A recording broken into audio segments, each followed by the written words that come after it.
I know. This was this Green Zoom screen. was, yeah, yeah. It's pretty cool. Yeah, you can select fuzzy backgrounds with these. I think I'm not sure. Yeah, I might yeah. be able All to see. different, all I should different. Yeah, download this. yeah. So how are I you think you feeling, could. then, John? How are you feeling? I'm good. I just got done with work. Just a Thanks for long doing day. that. Thanks for Oh yeah, closing up no, early. I know no, it's my hard pleasure. work. I know how hard it is to do anything with this. I know it just eats up your life, doesn't it? So I know, I know. really do appreciate you going over, taking the time, mate, honestly. Yeah, my pleasure. I'm overdue. Yeah. Well, what I feel like I've been, the perception has been high all day. I have been buzzing my tits off. I mean, I'm having flushes, I'm having pins and needles constant all the time. Even like the most menial of music. I've been going through all the 80s tracks all day. You know, bit David Bowie, bit of Japan, all the oldies. Duran Nice. Duran. Pretty epic. New Yeah. Order. Don't forget New Order. So I've gone through them all, and it seems to have honestly, right. It seems like the lyrics, especially with like bands like it's like they were wrote with this time in mind. You know, Yeah. I'm literally listening to them. It's like, well, they're on about this time in the future where the cyclical nature of things and over and over. And I'm like, I'm picking up on it. And as I'm thinking, like, is that what this song's really about? And then I'm just getting like waves. And I'm like, yeah, yeah, this is what they're telling us. They've been telling us all along with just any old garbage music. I couldn't even believe it, the deeper context in some of these songs. It was like, whoa, you know, breaking away civilizations as well, like this one, Men with Hats. You can dance if you want to. Well, it's like basically you can join us if you want to, and if you don't, you're no friend of mine, it says in the song, because this place is going tits up. It just says it all in the song. I'm like, what? Listen to it 1,000 times and just never got the context properly. Everything's brand new eyes, man. I agree. Vibrations definitely lifting, John, today. It's all the anticipation. Can you feel it? There's magic in the air, brother. It's looking fantastic. How are you feeling, though? Are you feeling fantastic or what? Yeah, I'm feeling good. I'm feeling fantastic. I'm feeling good. I'm basically, I've overdone myself with this Barbaria. I'm having like, it's just, since I've said, like, you know, well, what exactly are you waiting for? Because haven't you noticed, like, every single country in the world's on the same side, and we got no one on our side anymore. No one to run to, no one. That's spooky as fuck. That every country, John, think about it. No one is outside of this operation. It's the most Oh yeah, petrifying thing if you really think about it.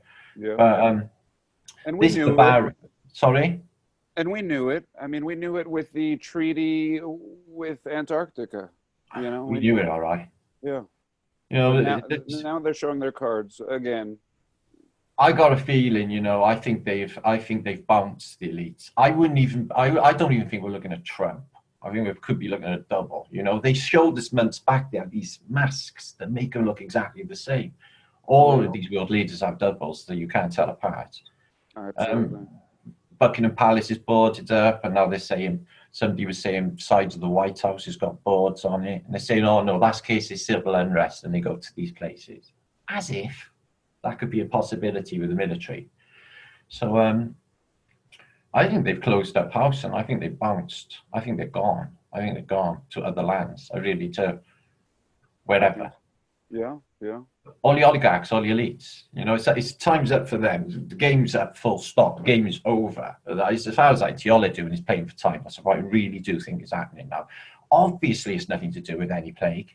Yeah, they're going to keep this running a little while. Maybe I don't know how many years they're going to play for. If I was to off air, if I was to hazard a guess, right, I'd say everybody's suffering right with altitude sickness. That's what I think. Okay, because everyone's having exactly the same symptoms. The food's tasting weird, the milk's off, everything's tasteless, whole environment looks really different. Everybody's privy to more information for certain people. You know, or the ether. It's just up into the information, you know, or you know, like the skyfall, and actually not us going up, but the sky actually, you know, coming down, and it comes down, and then it compresses this spring effect, and that's when you get this plasma discharge events. The thing is with these buildings is in the past, they were active, weren't they? You know, the Antiquity buildings, they were active, right? Oh yeah, yeah. 1700s active because it was more active in the ether. That's died off. A lot of these buildings have not been active. You've seen a couple of evidences. I think, right, that it's going to be that active again in the near future. I think that's maybe why they got rid of the one on in Paris on Notre Dame, possibly. Mm-hmm. Because I think it's getting more active. All we're having is thunder here, and people are saying exactly the same in the States. So no matter where they are, they're having these really strange, spooky-looking thunderstorms. What, everywhere in the world? What? Yeah. I don't know. It's just beyond words, John. It's just my words have lost me with it all. But this, No, and even the mainstream, all the mainstream things. What is it? The magnetic field. Somebody just sent me an email about the magnetic field and grand solar minimum. Whatever. All these things are lining up in this moment, and different people call it different things. When you talk about the atmosphere coming in, you think it creates like a luminescence almost, kind of squeezing and popping? Yeah, like when the sun's zooming in. The sun's zooming into like a zenith. In case you haven't noticed, it's like a white light now when it used to be yellow. So if you think of it in a sense of a lens, it's zooming in. So you'll come to a zenith point as it comes closer. The way things are projected, it'll have to be. It's fitting with everything we thought about this place as well, because now it's becoming apparent you can actually visually see it. And people are reporting to me the constellations are no longer where they're supposed to be, and the sky looks very, very different. Parallaxes are different. Yeah. So it really doesn't feel like the same place. And it's nothing to do with this bogus virus. It just doesn't look like the same place. The perfection is giving it away to me. How could everything be so fantastic this year and like no other? All of the vegetation, the veg everywhere, the fruit everywhere. It's just almost too perfect, like they're giving it away. It's really weird. And they stopped chemtrailing here. Yeah, you too. Yeah. Yeah, temporarily. Mm-hmm. Was it after something else? Somebody posted, I won't go with that, but that Richard from Boston, he posted yesterday, he said that they'd reported or telling us that they've been microdosing psilocybin into the water supply now to sort of state or keep the people who are locked in occupied because they're all tripping or better in their mentality. It's just, they could do that. They could easily. They could. They already do that. I mean, they already give us a cocktail of stuff in our water. I mean, yeah, they did it in concentration camps. They mixed in microdoses of drugs and bromide, to keep them down, and they've done it all along, druggy people. Well, I think that's what the fluoride would do, the same thing as the bromide, wouldn't it? Yeah, Barbaria is taking all my time. On the day. It's just all my emails are just like me just redirecting traffic and people and sending them here and then responding, where people will respond for themselves, and I'm like this middleman for conversations all the time, and I'm like, sort it out yourself. I've just given you, I haven't got time to be this. Well, that's the hardest part. I live on a piece of land, and I've wanted to do this for 20 years. All I've wanted to do was do this. And it's all politics. It's how I heard you say the other day, no just showing up and freeloading at the last minute. I mean, so it comes down to politics. But I had to think, John, advice off you, right? I had to think about this the other night laying in bed, and I thought to myself, actually, there's going to be restrictions. Like, we're not going to be able to take the elderly and the sick, are we? Because that's just going to be a burden upon everyone, isn't it? Where is these limitations? That's kind of... what kind of thinking is that? Is it acceptance to everyone, or is it just to the fit, and the healthy and the people progressive? I don't know which way to think. It's just, is everyone going to take care of someone fucked up? Is what I'm saying. It's just, that's going to be a massive drain on the entire community, isn't it? And then and really, it kind of comes down to, even if you had a little community, like that, it's going to be dependent on the greater community too. I mean, it has to be. If you have the wrong kind of neighbors in the greater community, and you have this perfect little situation, now everyone's going to come and you know, take what you have, you know, from the outside. Of course. So really, it's about the location. You know, it really does. I didn't like where I lived for the last, you know, everything was perfect, a piece of land, a little house, solar power, everything, but I wished it was in a different location. I know exactly what you mean. Yeah, maybe in Oregon, or I don't know, just a different feeling. Yeah. Now at this point, it's actually a pretty good area. Ironically, you know, just when I was done with it, I'm realizing it's actually a very good area in a situation like this, and it's pretty normal actually. I've had 3 emails about more land today. You know, same people, like this Dan in Arizona, he's going to be purchasing it over the weekend, some land, 5-6 acres, and other people can buy acres for little as $500. He's saying. Wow. He's just saying, I can't do the work for everyone, but here's the links and here's how to do it. But apparently, people can't do the rest of themselves for some reason, so he's getting frustrated with that, understandably. Well, from what like I said, I've been thinking about it for a long time now. And really, I think to do it well, it kind of comes down to first the septic system. Definitely. So it starts with, that's the center. I mean, what do you, the minute people arrive, they have to go to the bathroom. You know? So yeah, we're talking about a septic system, maybe infrastructure, septic, water supply, containers underground. Yes. Even if it's when I first moved to my land, I used to bring water in. Now, a well is the best, though. I mean, a well is the best. But one septic system could potentially, let me see if I can maybe, one septic system could potentially be enough for now 5 small homes. So, let's say we're talking tiny homes. We're talking 500 square foot homes. Let's just say it's just an idea. And now these could all feed into the same tank. I mean, just to save, or you know, now everything feeds into that septic tank there. And so I'm thinking, what's my thought is that, you know, 5,000 for the septic tank, each home, you know, each one is $5,000, let's say. I mean, really, we're talking 20 by 20, 400 square feet. Quite a big property for British standards. That's huge. Oh, that's huge. Okay, and then here it's a tiny house. I mean, that's a tiny house. That's amazing. Huge. That's good. Wow. House. In British standards, nothing's that big here. Okay. Yeah. Even better then. That makes things easier. Fantastic. You know? There's so much ongoing. I just can't keep up with it all. It's just all over. We need more land in America. This is the thing. We need more people.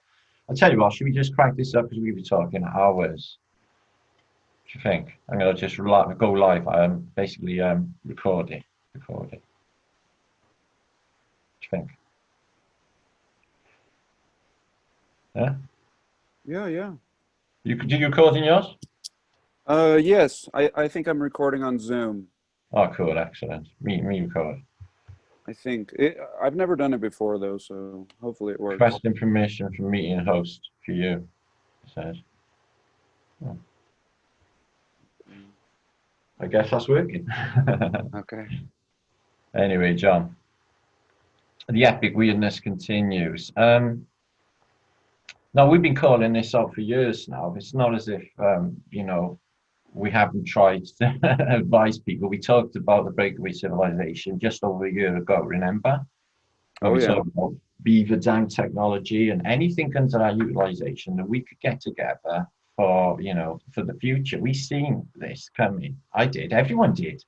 You remember last December, people were saying to me, "Oh, there's something big coming. It's going to be so much bigger than 9/11." Everyone instinctively knew 2020 was the year and something big was going to happen.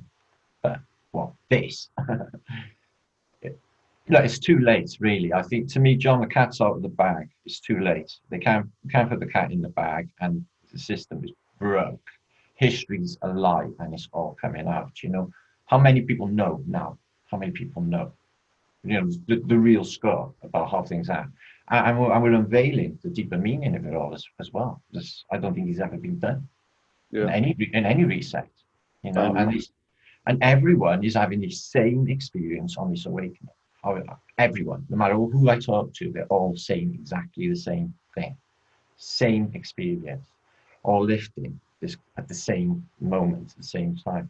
Today, it's been happening again, John. You know, just the anticipation of looking up with you. I can feel the vibration, just all of these people out there, you know, excited, thinking about us getting together and talking about this stuff, you know? Absolutely. Yeah, to meet it, to meet it. Perception's been great, honestly. It's just like, you know, it gets like that. Yeah. Yeah, something in the air. It's just really awesome, fantastic.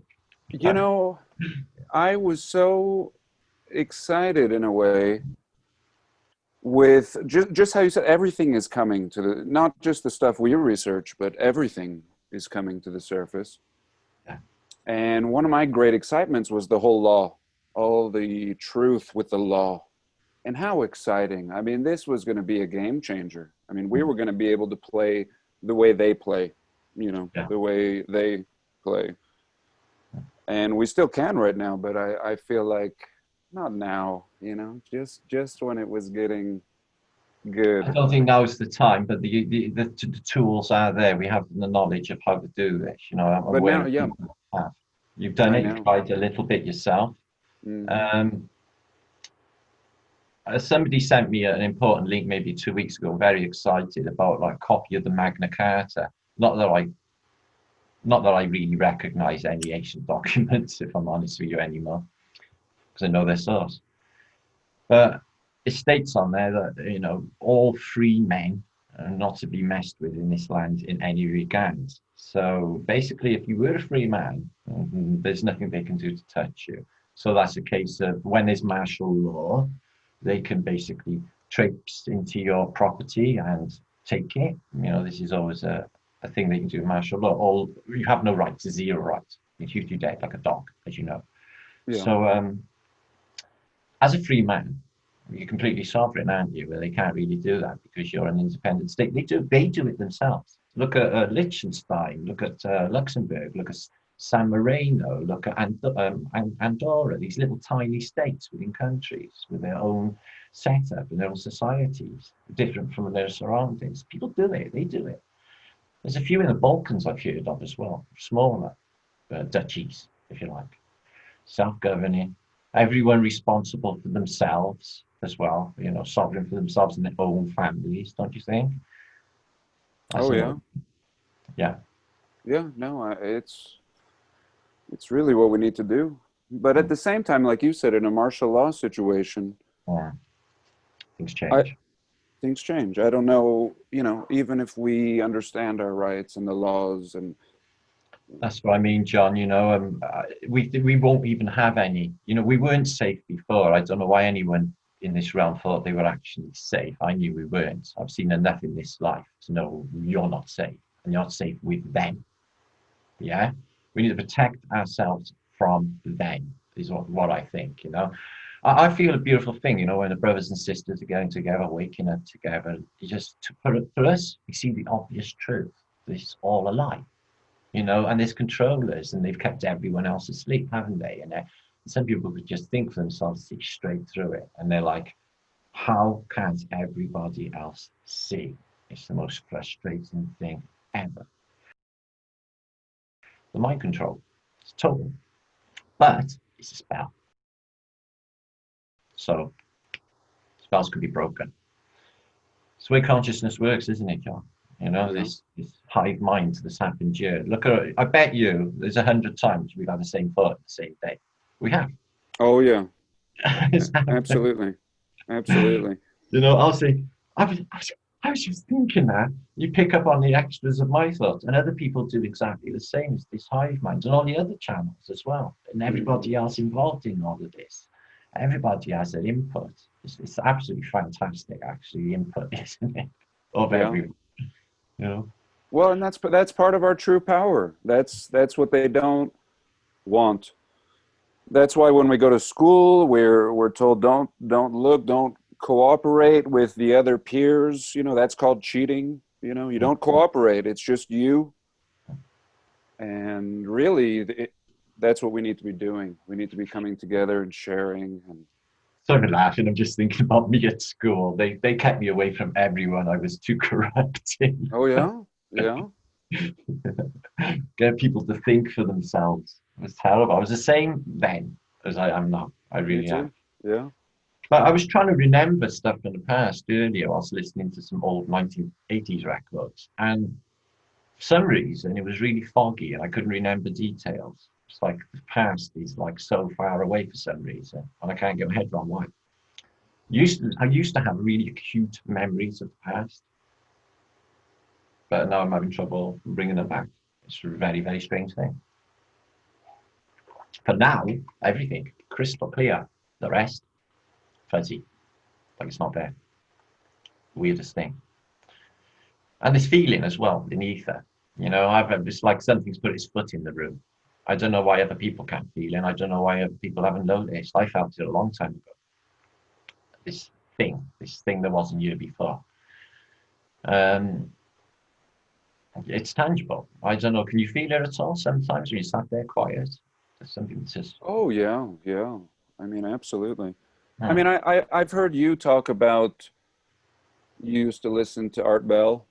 Yeah, sure. I listen to maybe 2.5 hours plus every day, coast to coast. Art Bell, John B. Mills, all of them.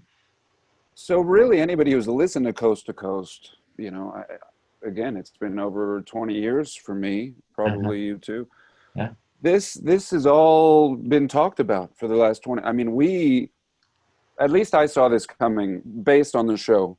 I feel like anyone who listened to that show heard thousands of different guests and really are mentally aware of this. And now more and more and more and more are aware of this. But I mean, this goes way back, I think.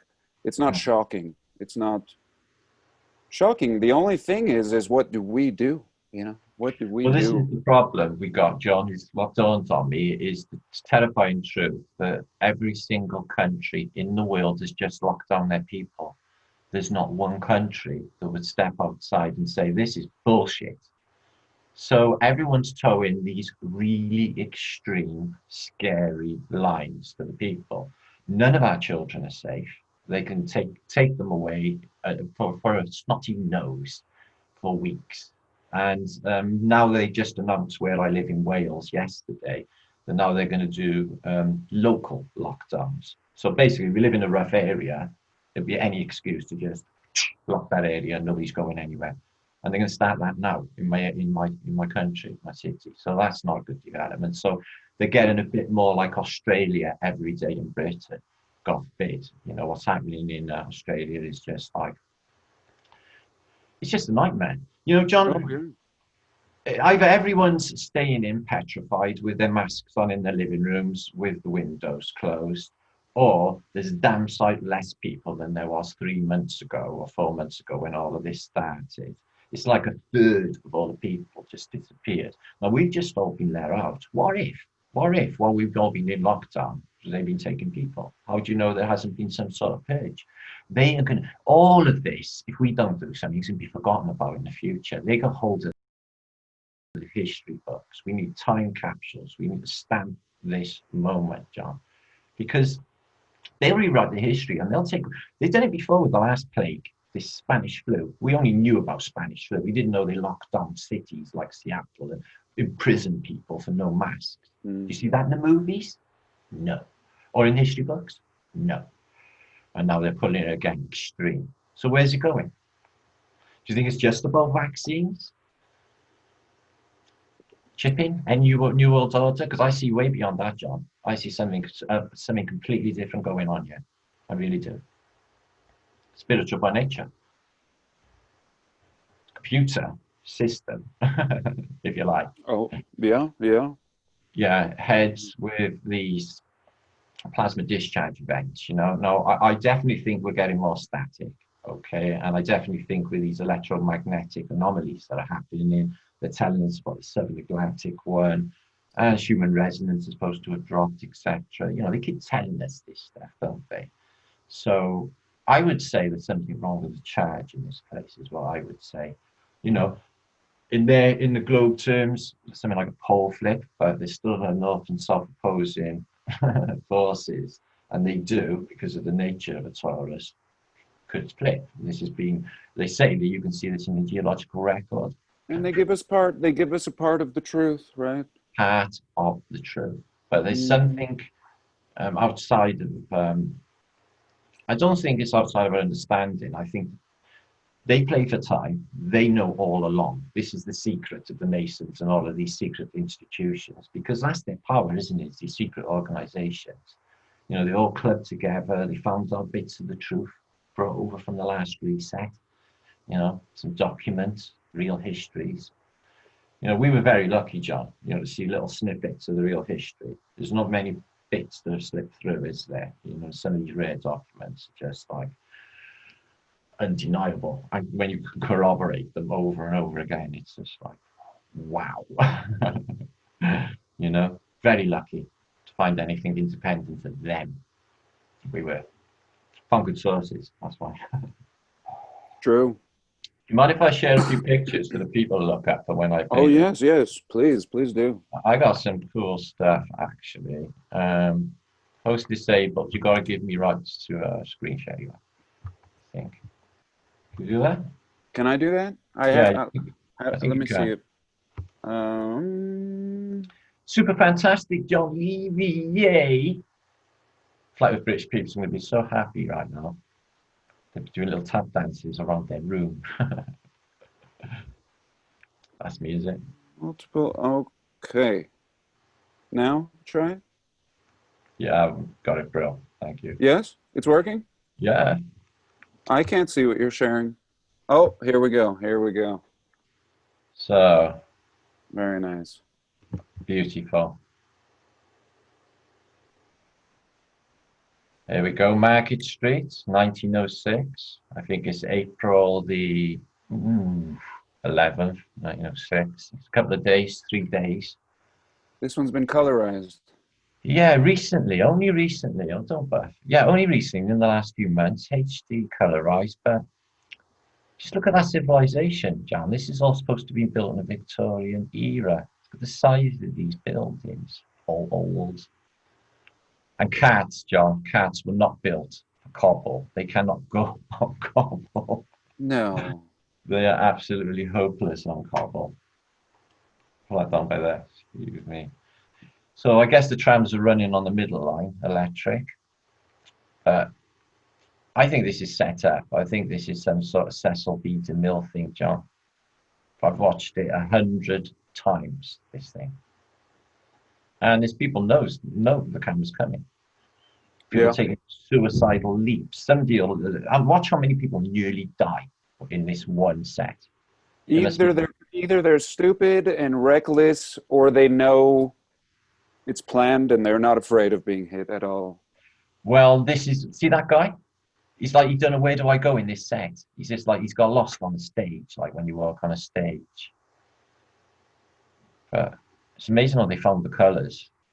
It gives you a real sense for how this world was. In 1906. So there's something really off with it, though, isn't there? Apart from the fact that it could be set up, there's something wrong with that world there. It's highly advanced for a start. But at the same time, all the cheap signs are up too. I noticed that just then. So advertising's just coming in, maybe turn of the century, with JP Morgan, etc. Corporates just kicking out. You still see advertising earlier in Paris and such, in London. Do you see what I mean? It's just, what's the sense? You're not going to go out and take risks like that every day. It's just, you're not going to last. No. And these cars, you know, that's 1906. The Model T Ford haven't come along yet. So what kind of cars are they? And what are they running on for a start off? And this guy, what's he doing? He's messing around the camera. It just doesn't make no sense. There's even one there that looks like a sports car ripping up on the side, the right-hand side. See the Antiquitech on top of them trams? Let's wind it up a bit, get onto the ferry terminal where all that action happens. And our little boy gives himself away. So how would he have known that camera was behind there if he stuck his head out, John? That looked like a plastic bag on the back. It's a bin bag, yeah, bin liner. It's very, very shiny. I'm not sure where we're looking at anymore. Why build two Earths when you can have one Earth when you can have two? Honestly, it just makes no sense, any of this. No, and just like the other piece of footage where they're all coming, yeah, leaving the terminal right after the earthquake. Yeah, highly spooky. It's so eerie. It's hard to imagine. You would think people would be leaving, not arriving. Is this it? This is it, isn't it? Oh, sure is, yeah. These are the arrivals. This is exactly the same spot, just 3 days later. Hard to imagine what could have happened, John.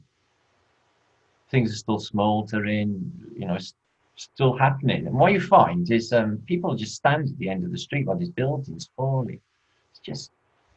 You know what it seemed like? The more I studied these films, it almost feels like this is part one and the other one is part two. This is, but I don't know, of course, but... I hadn't thought of that, John. You know, we get it in a lot of these buildings when they say, I got a couple of images I could show you later. They say that they're taking, you know, that they're building it, but it looks like they're taking, you know, taking it down. It could be the same thing. You know, this is being reset, destroyed, and what we're seeing on the later images when it's all rebuilt. With John, the signs up. When's advertising? You know, excuse me, when is the age of photography for starts off? Like, we've got it back down to about late 1830s maybe, but that's supposed to be just rubbish. You know, we got the camera obscura, evidences that happening before. So what if this is just a completely different civilization, which I think it is? And absolutely, yeah. If they have all the tech already and the architecture, which is a technology in its own, even forgetting about Antiquitech, just the design is technology. And of course they would have cameras, is my point. Of course, a camera is so easy to build as well. It's not based on the human eye, you know, a lens, a light, these films. They 100% have it. Easy. Camera's really easy to build. And they can build these buildings, they can build a camera. So yeah, it's difficult to put a time frame on it. You know, something really anomalous is happening with the 1800s. You know, this later. This building is fine, and in fact still stands today. This one here, yeah. Yeah, the Cull. I think it's called the Cull Tower. Oh, the Cull Tower. Yeah, that's for sure. There, but that thing burned, but it came from the roof. You see, it burned. It burned on the inside, but I don't think any of the structure actually burned. But yes, we do see a lot of pictures with it on fire. I sort of suggests that heat comes from above, but this is a highly selective fire anyway. And this is like an explosion. I mean, look at this. You know what? Pause here. This really reminded me of watching the Beirut photos. How much they look like these old pictures we're looking at in in the Civil War, for instance, with all the bricks laying around everywhere. It's so synonymous with blast damage. And you get these glass lights. I've been watching them as we go down the road, John. Some of them are in full glass, and I'm thinking, hang on, how did that miss? But you'll see some of them are shattered, as if, you know, something passed through. Which is not an earthquake, is it? You know, it's exactly. Sound wave. But, you know, I've looked at some independent letters concerning this event. None of them ring true. One of them, a woman said, it only shook for a couple of seconds. And then the damage is a firestorm. So people say it was the earthquake, which obviously was an earthquake that big. You would have had a tsunami like everywhere else on Earth. I don't know what to think about that one in Beirut. That was an absolutely massive explosion. That's one of the biggest I've ever seen on film. And really more shockwave Sound wave. damage. Sound wave. Mm-hmm. Yeah. That's what that, you know, all the cameras watch the blast and then just sit there as if everything's fine, and then they all get knocked over, and you know, for miles, 100 miles. I mean, it was, that shockwave was. Jeez. Felt. It looked like some sort of implosion. I'm not suggesting nukes, obviously, but they got it like you could see, because they had a mushroom cloud, and that's a smoke ring, and you only get that through an implosion of some sort. So they would have had to create that. I would even go far as some thermite, something like that, to make that happen. To kind of cause that sort of blast. It's huge.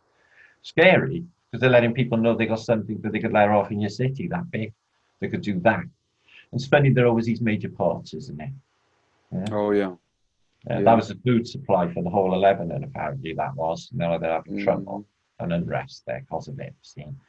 Same here, that was supplying. This is to do with a plague as well, what we're seeing here.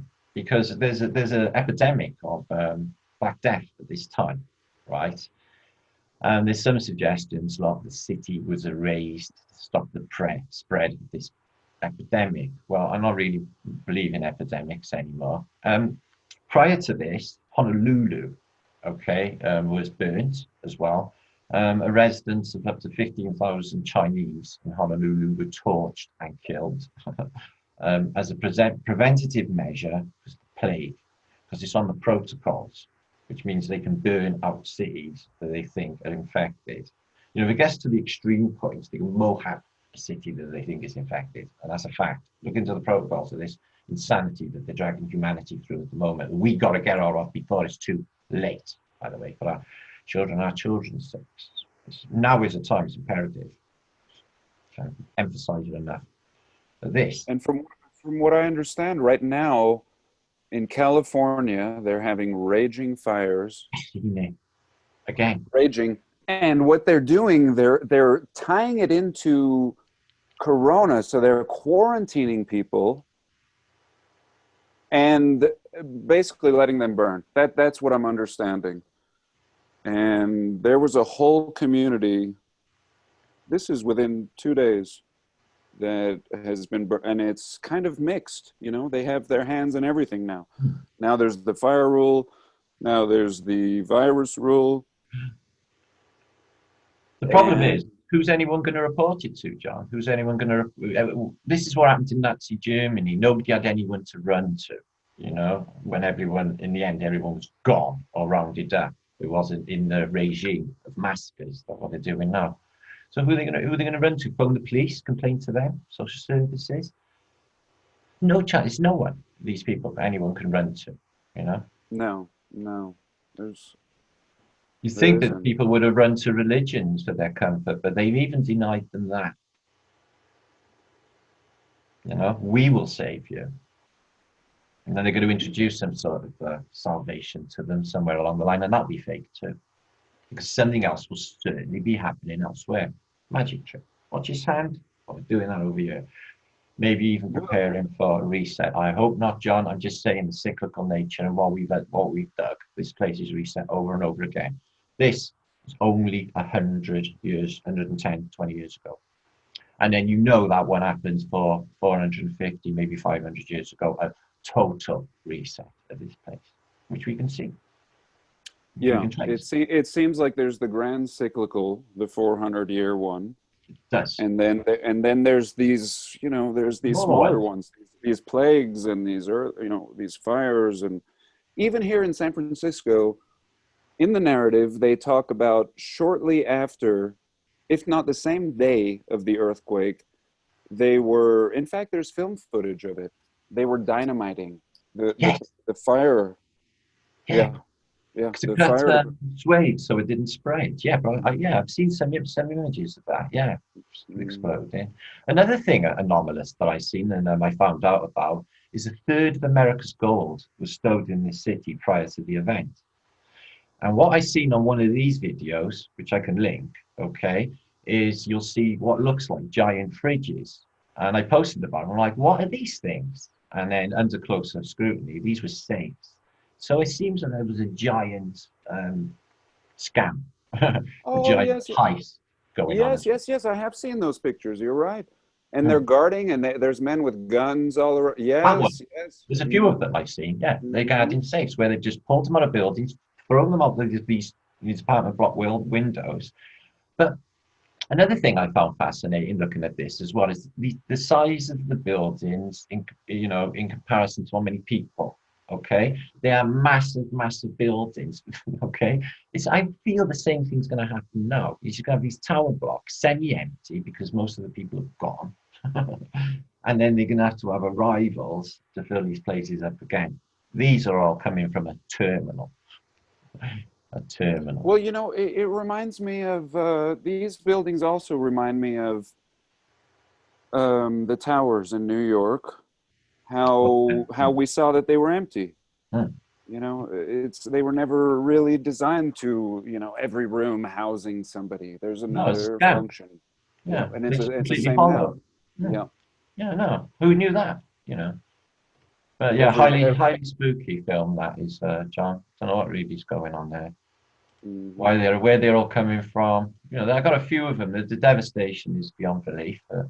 But the same, they got these FEMA camps set up, and I think there was up to 70 or something I found, but within no time at all. And it fascinates me just to see their clothing even. Here's a question. The clothing's introduced. Look at it. Yeah. And this is inherited clothing. Yeah. These people don't we don't go backwards. I mean, I've never owned a suit. I can't even afford a suit. And yet these people all have suits, I mean, like that's it. Right down to clothing going backwards. I don't know. I've talked to a few subs of mine about it, and I mentioned in a post that it's really strange, but everything's, fashion-wise, seems to have reverted back to like a 1970s thing at the moment. I don't know whether it's deliberate or a consciousness move, or they're hypnotized or something, but it really does feel like it. And maybe it's because they're going in the back of their wardrobes. I do not know. But the style right now, you're saying? Yeah, there's something spooky about it. And for these suits, they seem to be coming out like a quartermaster store where they're issued before they go, into this new world. Ready for you. Buildings ready. Take your space. Occupy it. It's just the craziest thing. Look at all these already mud flooded in the background. That one's half buried. All these buildings mud flooded, even they. So how old are they? Hundreds of years old. Tartarian civilization. There's large areas that ain't even touched in San Francisco. They go through, which are just no problems like this. That's up by the Rotunda and City Hall. Oh yeah, and really, what we see is there's no way. We've talked about this before. When we see the devastation of the city, it doesn't make sense because the whole city is built out again, in such a short amount of time. So the bird's eye view of the complete wipeout of the city, that just can't be. They couldn't have just rebuilt all these beautiful buildings in 10 years. So what are we seeing? It's completely impossible. These guys with the white things, they seem to be like some sort of wardens. You see loads of them. They just got a white strip, almost like they're foremen or something. Yeah. The different hats, absolutely. Identifying who's who. Yeah, exactly that. Mm-hmm. Who would have thought, John? Who would have thought this? These narrow windows of time, and this so close in the past, and how this place was before what happened now. People are in control now, if that's what you can call them. But look, there's some of this dynamite in here, John. You see it? Okay. Just, there's some people, they run down to it. I find it, funny. Why would you run down to some exposure? Maybe see if there's anything of value. Who even knows? But The way I see it is, you know, these events, I don't even think of them as a natural event anymore. I think that this, you know, this is some sort of advanced technologies. I think that they have all along. I think they just play this stage set with fashions, with styles, with mindsets, with states of mind, lowering the consciousness, using their tools at their arsenal. They got so many movies and TV now. And you just play it over and over again. History repeating, nothing new under the sun. And the technologies are supremely advanced now. Can you imagine what they got, John? We know they got free energy. We know this. Oh, yeah. You know, of our frame of reference technology, I think, you know, all of these events, you know, even the weather at the moment doesn't feel natural. So I feel that what's happening in California as well is a part of the agenda. Agenda 21, if you like, because they want to clear California in the Agenda 21 for a super high-speed rail link. Yeah, you fit it over, and it's exactly the same places where they're clearing, you know, Paradise, etc. Mm-hmm. So, absolutely. Yeah, it fits with the agenda. Everyone in super cities. But at the same time, that almost lends to the idea that they're, you know, preparing. That it's not the end. That it's you know, their agenda is still going on. Right. Well, something Max said the other day in a post I found really interesting and struck out to me is he said, well, what is it with all these local councils doing like brainless jobs that don't need doing everywhere in a pandemic? And where's the money coming from anyway? Everything's at a loss. So every public transport in the world is at a loss. Food must be at a loss. Everything's at a loss.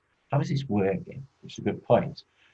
And I thought to myself, that's really weird because everywhere in my city, there's these dumb places where they're building concrete houses in the middle of like fields and stuff. And I'm like, when I'm walking with my son, we discuss, is this the infrastructure for some sort of, you know, event when the event comes?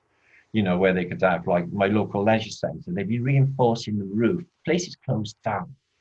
Why are they reinforcing the roof? My son suggested, perfect place to have some guards, Dad, in this field. It's perfect to keep a lot of people in. I'm like, so it's, you know, it just seems that they're putting, yeah, they're thinking of the future, but they're also slotting in some really sinister infrastructure. Every country on earth, John, no one's outside this. It's the spookiest thing ever. Something needs to happen drastically and soon. You know, I've been thinking about running away because, you know, out of war, Sun Tzu, know thine enemy. We don't even know what's going on. We don't even know the truth of what anything is going on at the moment. But everyone's starting to feel unsafe, and so they should. And everyone's thinking about now starting to set up Barbaria and get out of this place and think about what we're going to do. Because history has proved the protests don't work. They just lock us down, martial law, and then shoot you. I've not even noticed the armies are missing. Anybody? Where are they, John? No, it's true. I mean, everywhere. I mean, like you said, about a third to the half of the people are gone, and yet, you know, the system is still functioning. It's just limping along. I mean, I didn't think that really proving that it's artificial. I mean, it shouldn't be able to go on without money bullshit. Proves the fiat currency bullshit because they're doing inflation and everything else when all they do is print off a load of money whenever something like this happens and dish it out. So all of that's just been nulled as rubbish. We knew anyway, but it's just they just robbed everyone of their future, and you know, but how everyone has just bent over and said, okay, you know, we're going to put up with this so easily. You know, I thought humanity had more backbone, could see through the lies easier. It's very spooky to me. I think something really unusual has happened, John. You know, this separation between people. How can they not see? The telly telling them what to do, John. Yeah. Oh yeah. No, I mean there was experiments done a long time ago. I saw this experiment where just a couple volunteers, and they told them when this person does that, you shock him. Do you ever? Yeah, I'm Monroe Institute, and I've covered a little bit of it last night. Yes. And to the point to where the person was in such pain and they kept clicking. And finally they said, why did you keep doing it? Why? You know, this, you were volunteer. Yes, that's it.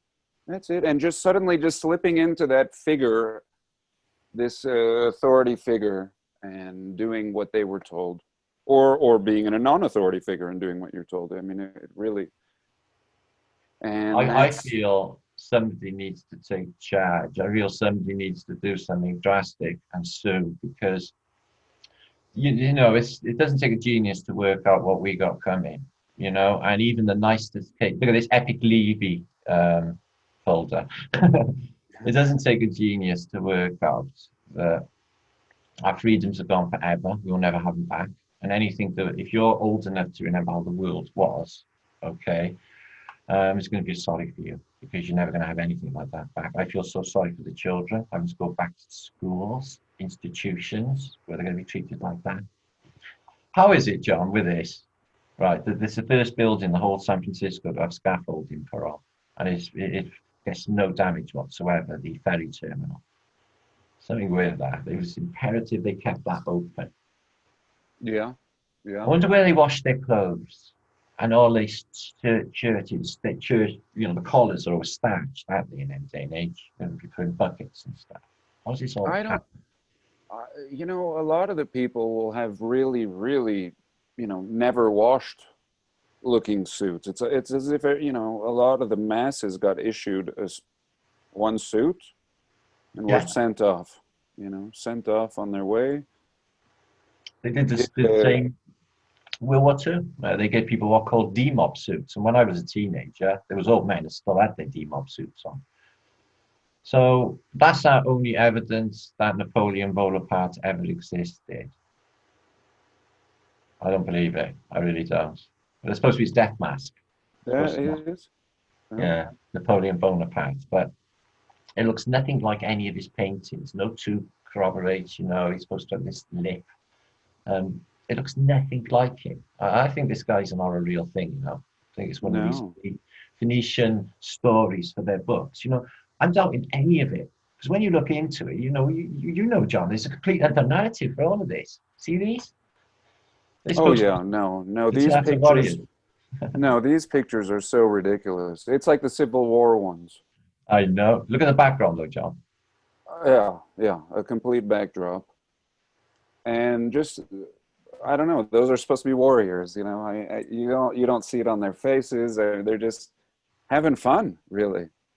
We see it and sometimes in the Civil War, it looks like they're being held at gunpoint to you know, pose for these pictures. Really awkward pictures.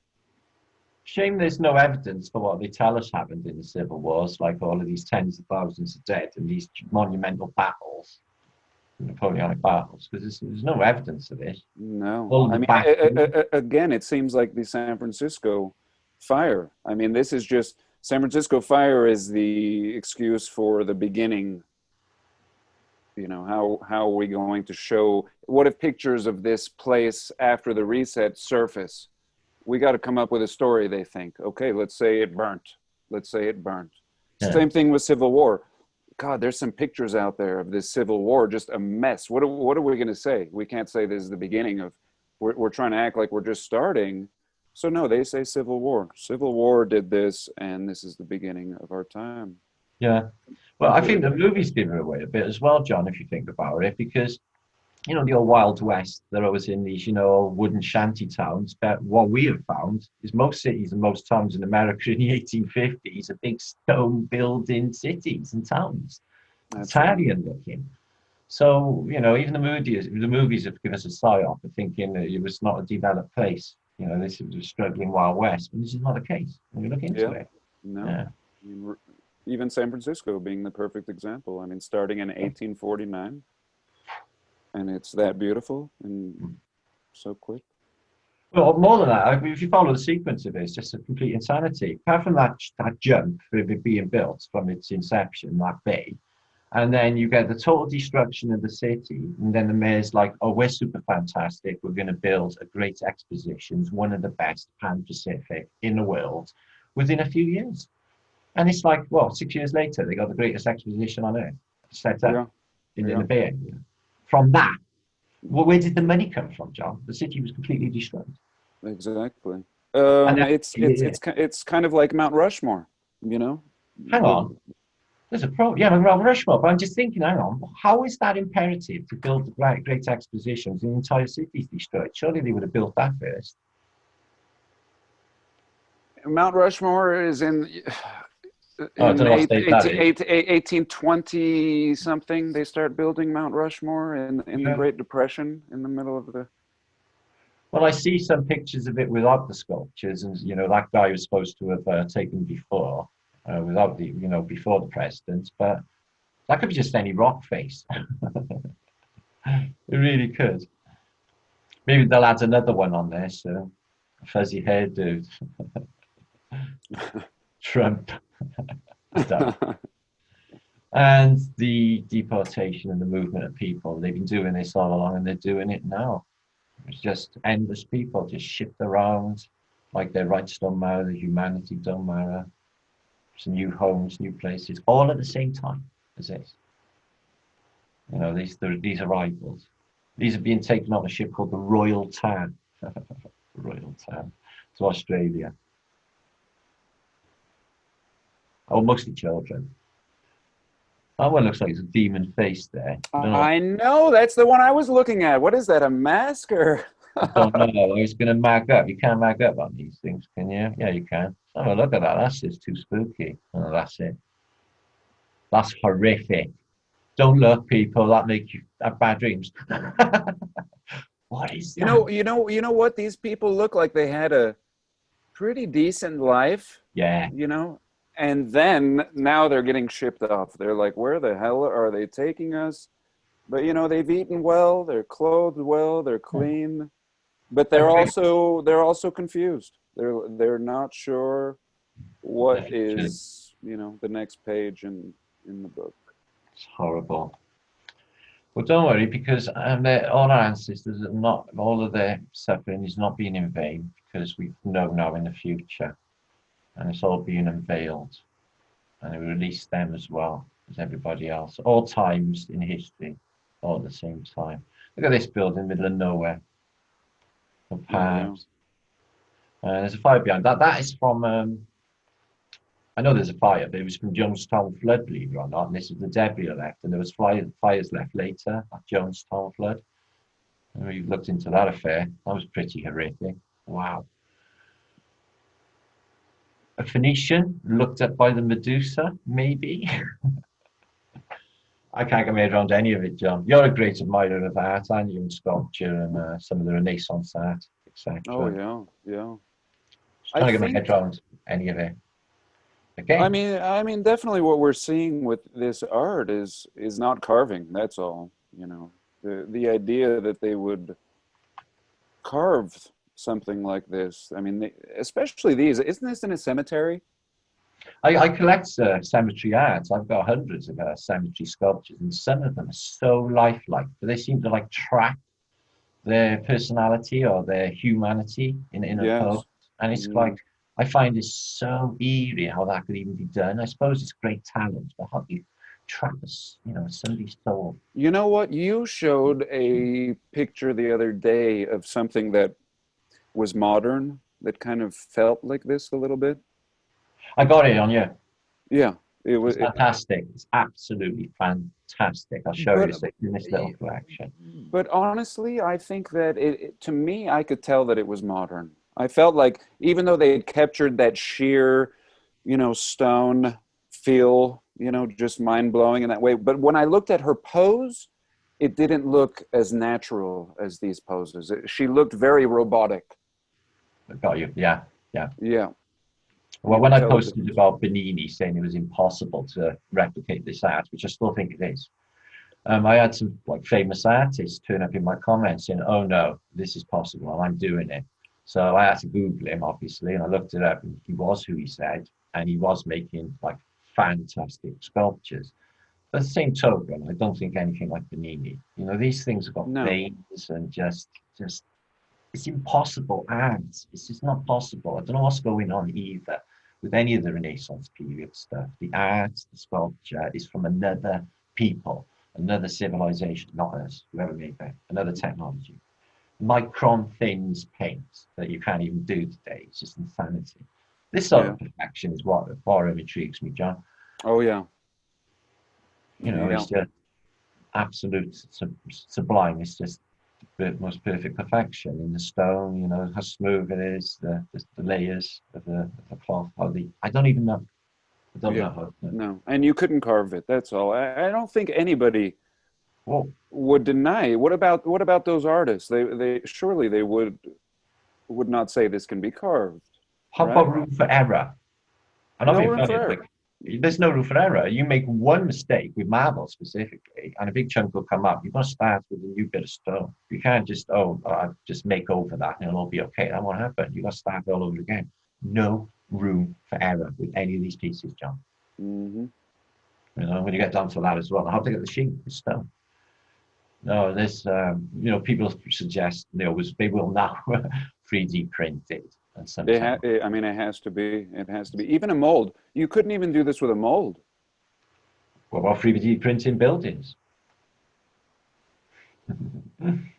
I don't even know. The detail on them is just extraordinary. I think this is some sort of heat. This is basically been demolished in the modern day, but it's some sort of heat sink with these endless columns. They look exactly like a heat sink type effect. Oh yeah. It was on the corner. An immense structure. You really like that structure in Belgium, didn't you? That biggest one, apparently, in the 18th century. It's fantastic. Monster. This is like a smaller piece of it, isn't it? The way that one was gorgeous. Where was that one? Oh, excuse me. It's in Chicago, believe it or not. You'll see it demolished in a minute. They had a terrible time taking it down. 1906, it was gone. I think it might be the opera. But yeah, we'll see now. We'll see it taken down. There's a lot in here of castles in America and buildings that have been beautiful buildings that have been demolished at an early period, showing that they're really older. So yeah, this is an area of London, John, that really intrigues me. And this is the Albert Hall. So I followed the narrative for it, and it's just basically stinks again. This is an older return to older will for sure. It's supposed to be built by Albert, but it's technology. You look at it from above, and it's part of the circuitry. Oh yeah. Pretty self-explanatory. But who were these people? Whatever they look like that for? They were giants, weren't they? They were huge, huge people. And the infrastructure you talk about with trains, John, you always talk about these. They were definitely there, I think. And the underground system was dug out. There's one there, 100 fields, maybe a meter. Oh, what a rough time they're having too with their shovels. trying to clear. Can you imagine what it was like originally? I know. Yeah, they had to dig out the whole world. Skeleton crews. I don't think there was many people around to look at that golden civilization. That's the Concorde in the Paris exposition. Oh no, the Avenue de Mars, the Mars Avenue. Why would they get rid of it? Where's it gone? It's only 100 years ago, and they took that down. All of it? All of this is gone? All of what you see there is gone. And it was, apparently they built it temporary. There's bits of Paris exposition left, like obviously the Eiffel Tower and that Trianon building and a few others, but not all of this is gone. You go look on this same Boulevard de Mars in the modern days, it's full of like modern day buildings, skyscrapers, stuff like that. It's just rubbish. You know, sort of Georgian themed architecture, which doesn't fit anyway, because that should have been earlier. So yeah, nothing left. So that's, excuse me, earlier civilization with a supreme arch just left out in the open. Don't see that anymore. That's Rome, John. The pyramids in Rome. Oh, these pyramids, the same pyramid in Wyoming, in the middle of nowhere. Yeah. I've seen that. Somebody mentioned to me about a giant pyramid in Memphis that was supposed to have been reported in the media and got covered up years ago. And apparently it was like mainstream for a little while, but now you can't find anything about it. A giant pyramid in Memphis. So how do you make stone transparent then with a chisel? Yeah. It's ridiculous notion, don't you think? Absolutely. That is sublime, isn't it? No, and they know it. The makers of this art, they knew it. They absolutely knew it, and they were flaunting it. They wanted us to know that this would be impossible. It's as if they were speaking to us, you know. That's the whole thing. Yeah, That's it, the people of their time knew it was for us. Yeah, it's like in Peru. It's like in Peru. Those tiny, the tiny spider with that drinks out of its leg that you can only see under a microscope, and they put it out there on the Nazca plains for us to see. Again, how is that possible? How is that possible? Exactly. They wanted us to know. It was a clue for the future. It was like a little time capsule to let us know that intelligence. Give me shivers. Just pimples. I keep thinking that, I know it sounds nuts, but I keep thinking that I left myself clues. Yes. Things that I have found that only I could have known. Yes. Maybe you wrote yourself books. You know? Yeah. I'm like, well, there it is in my Martin file. But yeah, like I've left. I think we're doing it now, and we're doing the exact. Yeah. Because it feels like, and when you hit something that's true, you get that feeling, don't you? So yeah, short time. Yeah, this loop's been broken. The system's broke. The lockdown of humanity has proven it. There's many people that believe it's the truthers that have done it by exposing the history lie, the geocentric lie, and everything else. You know, I didn't really know about viruses till it happened. Did you ever look into Louis Pasteur's germ theory before all this happened? Or alternative ideas for what a germ could be? Because I really haven't. Now I feel educated. Everyone seems to be educated by it. You know. And that's the thing, yeah. Every stone we turn over now, it's just sitting there waiting for us in plain sight. This mirrors thing gets me. I know there's something with it. I watched a film with my son the other day, Constantine, with Keanu Reeves. You ever seen that? He traps demons in mirrors and then he smashes the mirror. Now they're telling her, and in the mirror, you know, then it goes back to wherever dimensions come from. And they tell us, don't they? If you break a mirror, it's 7 years bad luck. So it's like they don't want you to break a mirror. They want that mirror not broke, you know? And I'm thinking that because of it. Even in the film The Cube, you know, they have a pocket dimension in the film The Cube, okay? And this pocket dimension, okay, is in a pool of water. But it's not in the water, it's in the reflection, like the echo, in the reflection. This is where it is. This is where it's trapped. Wow. Yeah, really close by, John. And these are the light in the water. Yes. That's where it is. So close by. They can see us, you know. You were talking about the cutting of the head. Where were you going with the cutting of the head? Because I've always thought about the cutting of the head. I mean, if I'm dealing with a serious adversary, you know, when I'm watching a scary movie maybe, or my first thought is cut the head. You don't mess around. You have to cut the head. Where were you going with the head cutting the other day? I feel because I seen an experiment maybe 20 years ago where they reanimated a dog's head and they reanimated a monkey's head by putting electrical charges into the head. So I thought, well, that's pretty advanced. I thought, well, they could definitely do that with people.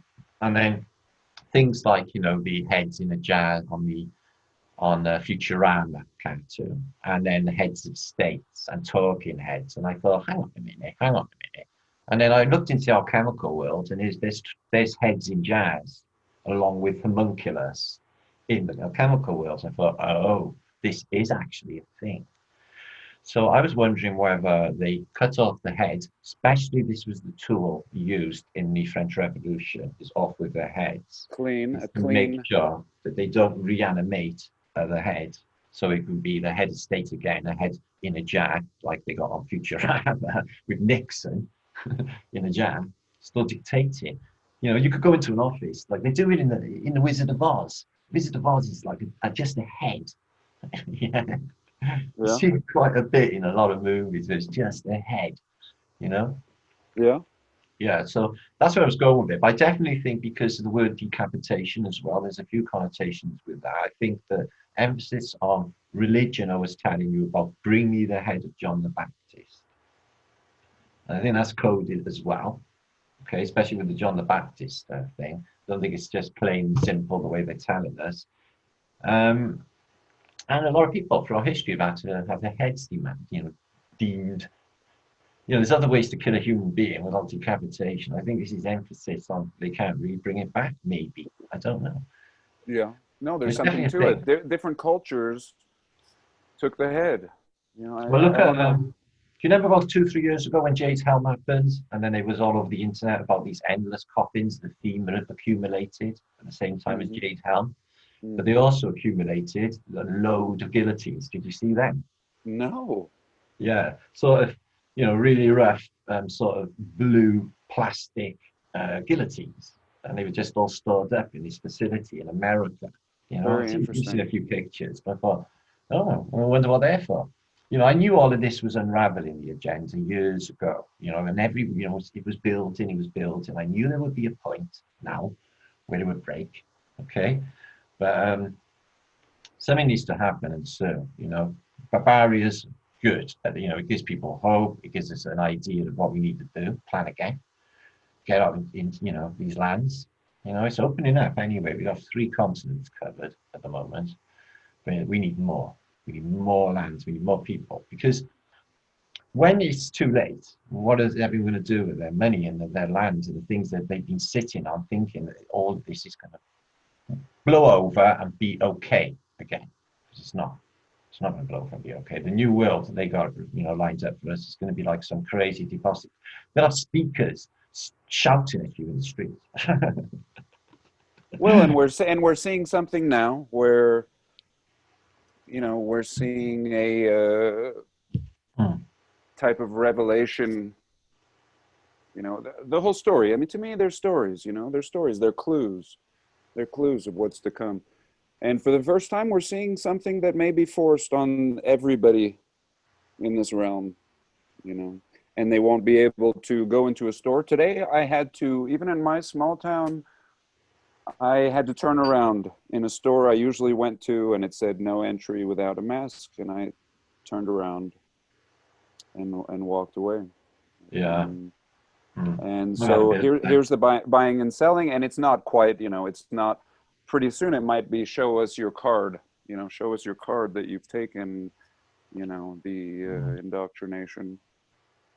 It's going to be really difficult to travel very soon. There's only a small window now without any. So you'd have to have some sort of real, real certificate to get you away when you're traveling without some 10 vax or have you.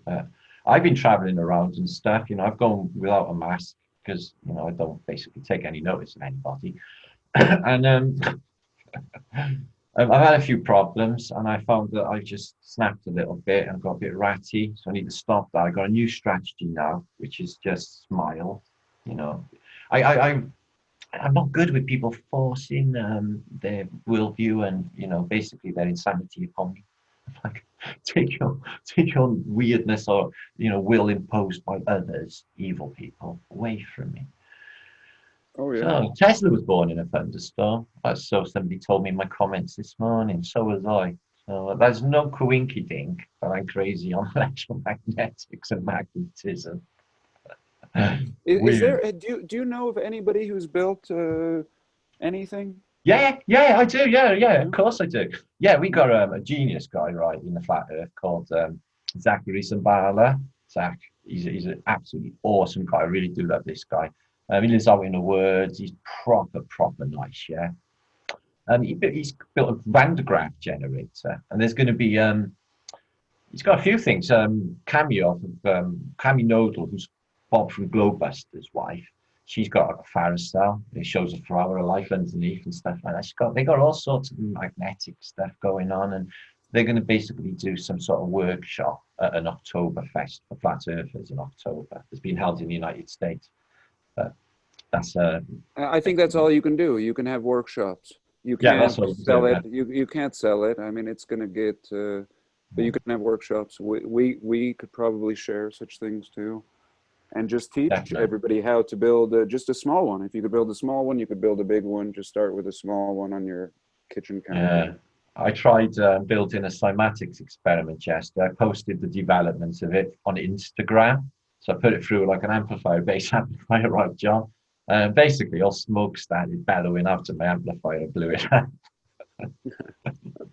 So it's like put too much frequency through it. It wouldn't go through a bass amplifier, basically. But it still can be done. I've got the stuff to do it. I really want to pull this off. A nice semantics experiment. So, nice dog on a mountain. It's supposed to be fake. I don't know. It's too good not to show.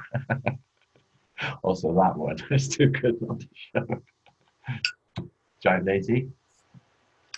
Fall asleep. Well, and in one way, it's good to, look at what can be manipulated, because I think we're seeing the same thing with these old photographs. I know, John. If it suits them. Sometimes I wondered if it's just for thine eyes, and stuff like that. And, and myself, Lee, Flat Earth British, have pulled and had so many alterations and stuff with these photographs. And the skies, they're hiding something in the background. That's for definite. Whether it's air balloons, whether it's on fire. Who even knows? It's just so spooky. So, this. Half-buried building with nothing in the background, like it's not even there. Completely, that's definitely altered. You've seen loads of these, haven't you, John, where you've seen little slices but it's not cut properly? Oh, yeah. Stacks, as I've done myself. Yeah, sloppy. Like they didn't really care. It was more important to just white out that sky. I thought they were playing with us originally, because when I started first pulling up these anomalous poles for free energy in Russian and stuff, I come across an image of an avenue, and it was just full of antiquitech, and was like, whoa, hang on a minute, I know that street. And I dug another image, and it was nowhere near as many, so it was like definitely altered. It had been colorized anyway, so it had been altered, but they put more in, and you could see that they'd been put in. So I thought, oh yeah, somebody's playing with me here. These things, the U-benders, with no wires, they were just everywhere. Yeah. So yeah, nowadays I just think that this. I'll tell you how I feel, John. I think that they want this to come out, because we're still here, we're still talking about it. Yeah, we've done the red pills, the size of the red pills that we've been giving them. Do you know what I mean? Yeah, we still. Oh, I think so, and I think even within the less than pleasant people, the controllers, even within their group, you're going to have people that want to share the truth, who really who despise the people around them and would risk everything to just, I really do. And we get that over and over and over. I mean, we get it in our movies. It's kind of, it's our nature, really. I agree completely. I just think there's something benevolent working out there behind the scenes. All of this darkness that's descended upon us. I'm still filled with hope and think everything's going to be super fantastic. I don't know why everyone's not with me on this ride. I'm like, don't worry. Why are people even worried about what's the worst case scenario? Death? Do you know what that is? Can you actually prove that you're here now? No, you can't. Because of the fundamentals of physics. You go with what they're telling you. It's indistinguishable whether you're even here. So, you can't prove nothing in this realm, John. Not really, but we have done a good job of what they've left us by using, discerning. Like this thing burning from above. What causes heat from above? Yeah. And the rubble, the amount of rubble, it has nothing to do with that. That fire is almost the thing to pull our attention away. Now the eye goes to the fire. And so really, we should be questioning what is going on with all that in the middle. I mean, how, even if they, with all their sledgehammers or whatever technology of the time, no way, no, you couldn't make that mess. You couldn't build the building, and you couldn't make that mess. You couldn't even haul that mess in with your, means available at the time. And what about removing it as well after these events? Yeah. It must be like a trillion ton or something. What happens to it? There's also like a little Greek temple there in the background there. Oh, yeah. But these are in later clothes. These don't look like 1906. This can't be San Francisco. This must be somewhere else. So these we're looking at all of these are gone. These are ones I picked up on my Instagram. So there, this as you can see, this is boarded there. I think this is all of these ones. Post offices and armories in America. I think this one's in Chicago, and I think it was 1906. Also, some of these hotels, what they call opera houses. Something else going on with opera house. Oh yeah. Some of these again, a big open space. It's all. It always comes down to these open spaces. A coliseum, just a big open space. Like you were saying, a machine, almost like the Searle generator. There's somebody who had workshops, and I wish I would have gone to his workshop. So, yeah, I talked about him in The Greatest Secret. It's just some of the work that Searle machine that basically he built is a carbon copy of the Colosseum. And the Colosseum, I think it was 240 tons of iron removed in apparently the late 1700s from its circumference. So the thing was, wired. So, this thing was very possibly some sort of still device. I think it was connected with water. Could have fed the whole city with that beautifully energized water. Yeah, the Phoenicians had a definite thing for this active living water. We haven't got it. Unless you're drinking out of a stream, something like that, you get living water. But the water we got is definitely something wrong with it. And not only the water, the food is off. I'm not the only one to say. Yeah. The milk's tastes funny. And I recently tried some Kagan water, where they hit it with electricity and it changes the structure. I saw something on Lee's channel. Lee was showing, you could put leaves in the water. Yes, to research. Well, this is, using electricity, and it pulses the right frequency into this water. And I sat here, somebody they brought their whole machine, and we sat and drank water. It was supposed to be just, hang out for an hour. We drank water for 8 hours. It was like we were high off water. You would be high. Yeah. And it was amazing. And for 2 days, I felt great. And then 2 days, I hadn't had any more of the water, and I felt the difference. I really wasn't expecting it. And now the machine was $5,000, and I'm like, we have to recreate this machine. We got to make this machine. All of these technologies will be involved in Barbaria. All of them. Aquatech is definite. If it does that to us, can you imagine? I think that a lot of people are dying in this place and being dehydrated because everyone's all shriveled up, aren't they, when they're all old. And I think it's almost like they're taking the water out of the water. It's not living, it's not activated, it's not structured. It's gone through a process. They've got fluoride in it to cover this up so we don't wake up. And then we derive a lot of water from the air.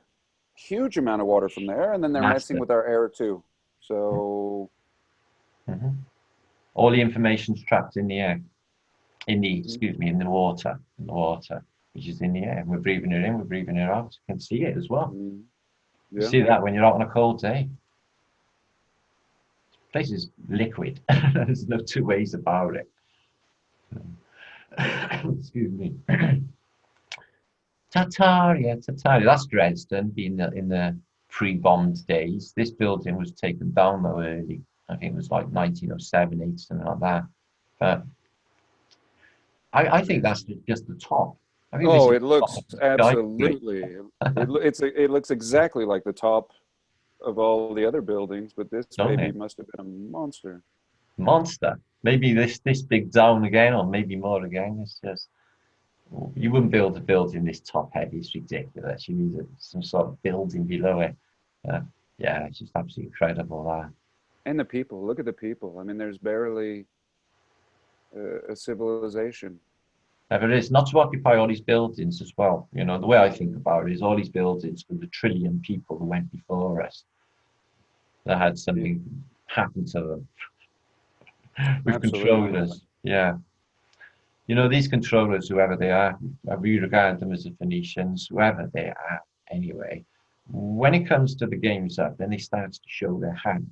Like you said, with these clues that have come out, the things that we have found is just so fantastic. It's like out of this world. It's unbelievable. Yet here they are. Paradigm changing stuff for everyone involved. It's changing your life. So I think they let that out. I think this is a rollout of some sort with the history. It's not going back. How can they put everything's up there? Yeah. So everyone to research and question about these buildings. I defy anyone to go on these buildings, photography and their records to when they're built. You know, and they'll say this building's built 1888, and it's like photography been around 40, 50 years. Where's the photograph? Never. And later buildings as well. Have you seen Cincinnati Library? What a shame that was to get rid of that building. It's Fulton Market. It must have been something else. I think there's something else going on by Arches, you know, as well. Oh, yeah. I mean, look at that cheap sign. Look at this sign down here that's been burnt a little bit. Yeah. Just junk. It's junk compared to the architecture. It's just, yeah. And look, is that the facade revealing itself to the left of the crane? Of the wrecking ball? The building on the left? It looks like the facade has burned off on the left there, on the far left, far, even further. Or are we just seeing an old brick, just a ruined brick building behind it? I think that might be behind it, you know. Okay. These windows maybe even, because that one's bricked there. I thought at first thought it was further back, but this is flush, John. This is the same elevation. Yeah. It's not further back. So yeah, it has exposed these windows and stuff behind the replacement stoneware, and these as well blocked up. Look. So they were technology at some stage, definitely, 100%. None of these things, they're all repurposed after the last reset, all of these buildings, from what their original purpose was. No doubt about it. Oh, what did I do that for? After a reset, it's just a case of like we do, John. We reverse engineer, find out what this stuff was, and then they laid it out for us, a code, all of it. The eagle of blinds, wings open. Look at the size of this architecture. Yeah, these little people, John, right? They come up with cart horses and these massive broad avenues, and then they just elevated that. Oh yeah, that's the one. I think that they said that they wanted to demolish it. Yeah, it's demolished picture earlier. Yeah, shortly after building. Couple of years. Yeah, and it's a monstrosity. I don't even know why it wouldn't even be there. It's absolutely fabulous building. I don't even know. It's like that one in Belgium, in Brussels, we looked at. Exactly the same bit with the flood protection. The way I see it is if the flood waters are at this bit, you have the granite bottom that could take it, and then you basically just come up in a boat and go through these upper doors, which are there. And even the columns. I mean, even the columns could technically protect. You know how there's columns around, the whole perimeter. Could it protect against, let's say, a sound wave or an actual water wave was coming? Instead of just smashing into it, now it diverts. It does that. Do you know the post office tower in London is circular? They said they made it circular so it would survive a nuclear blast if a bomb dropped on London. Okay. So they're telling us. They're telling us right there. They're just not telling us what the blast will be. Made the connection. Thank you for that one, John. Wow. Yes, that would definitely survive any sound wave or blast wave like we witnessed. Wow, super fantastic connection, folks. Yes, the post office tower. They said it would survive a large sound wave or a blast wave, and it would be left. And that was going to be their HQ on the roof, on the top bit that turns in your face. I was wondering what that thing was there for. I mean, and this just being kind of an architectural, just something built into it, but of course the columns had another purpose as well. I mean, they're killing many birds with one stone here. This thing is multifunctional, from within and from without. Everything has been considered. I think the modern day replacement of the steel and glass, they definitely think they have a function. Like you mentioned that photograph of Twin Towers being empty.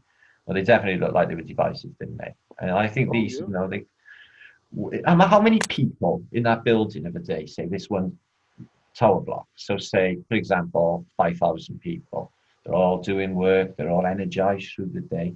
That is 2,000 watts per person of charge, okay, in one building of a day.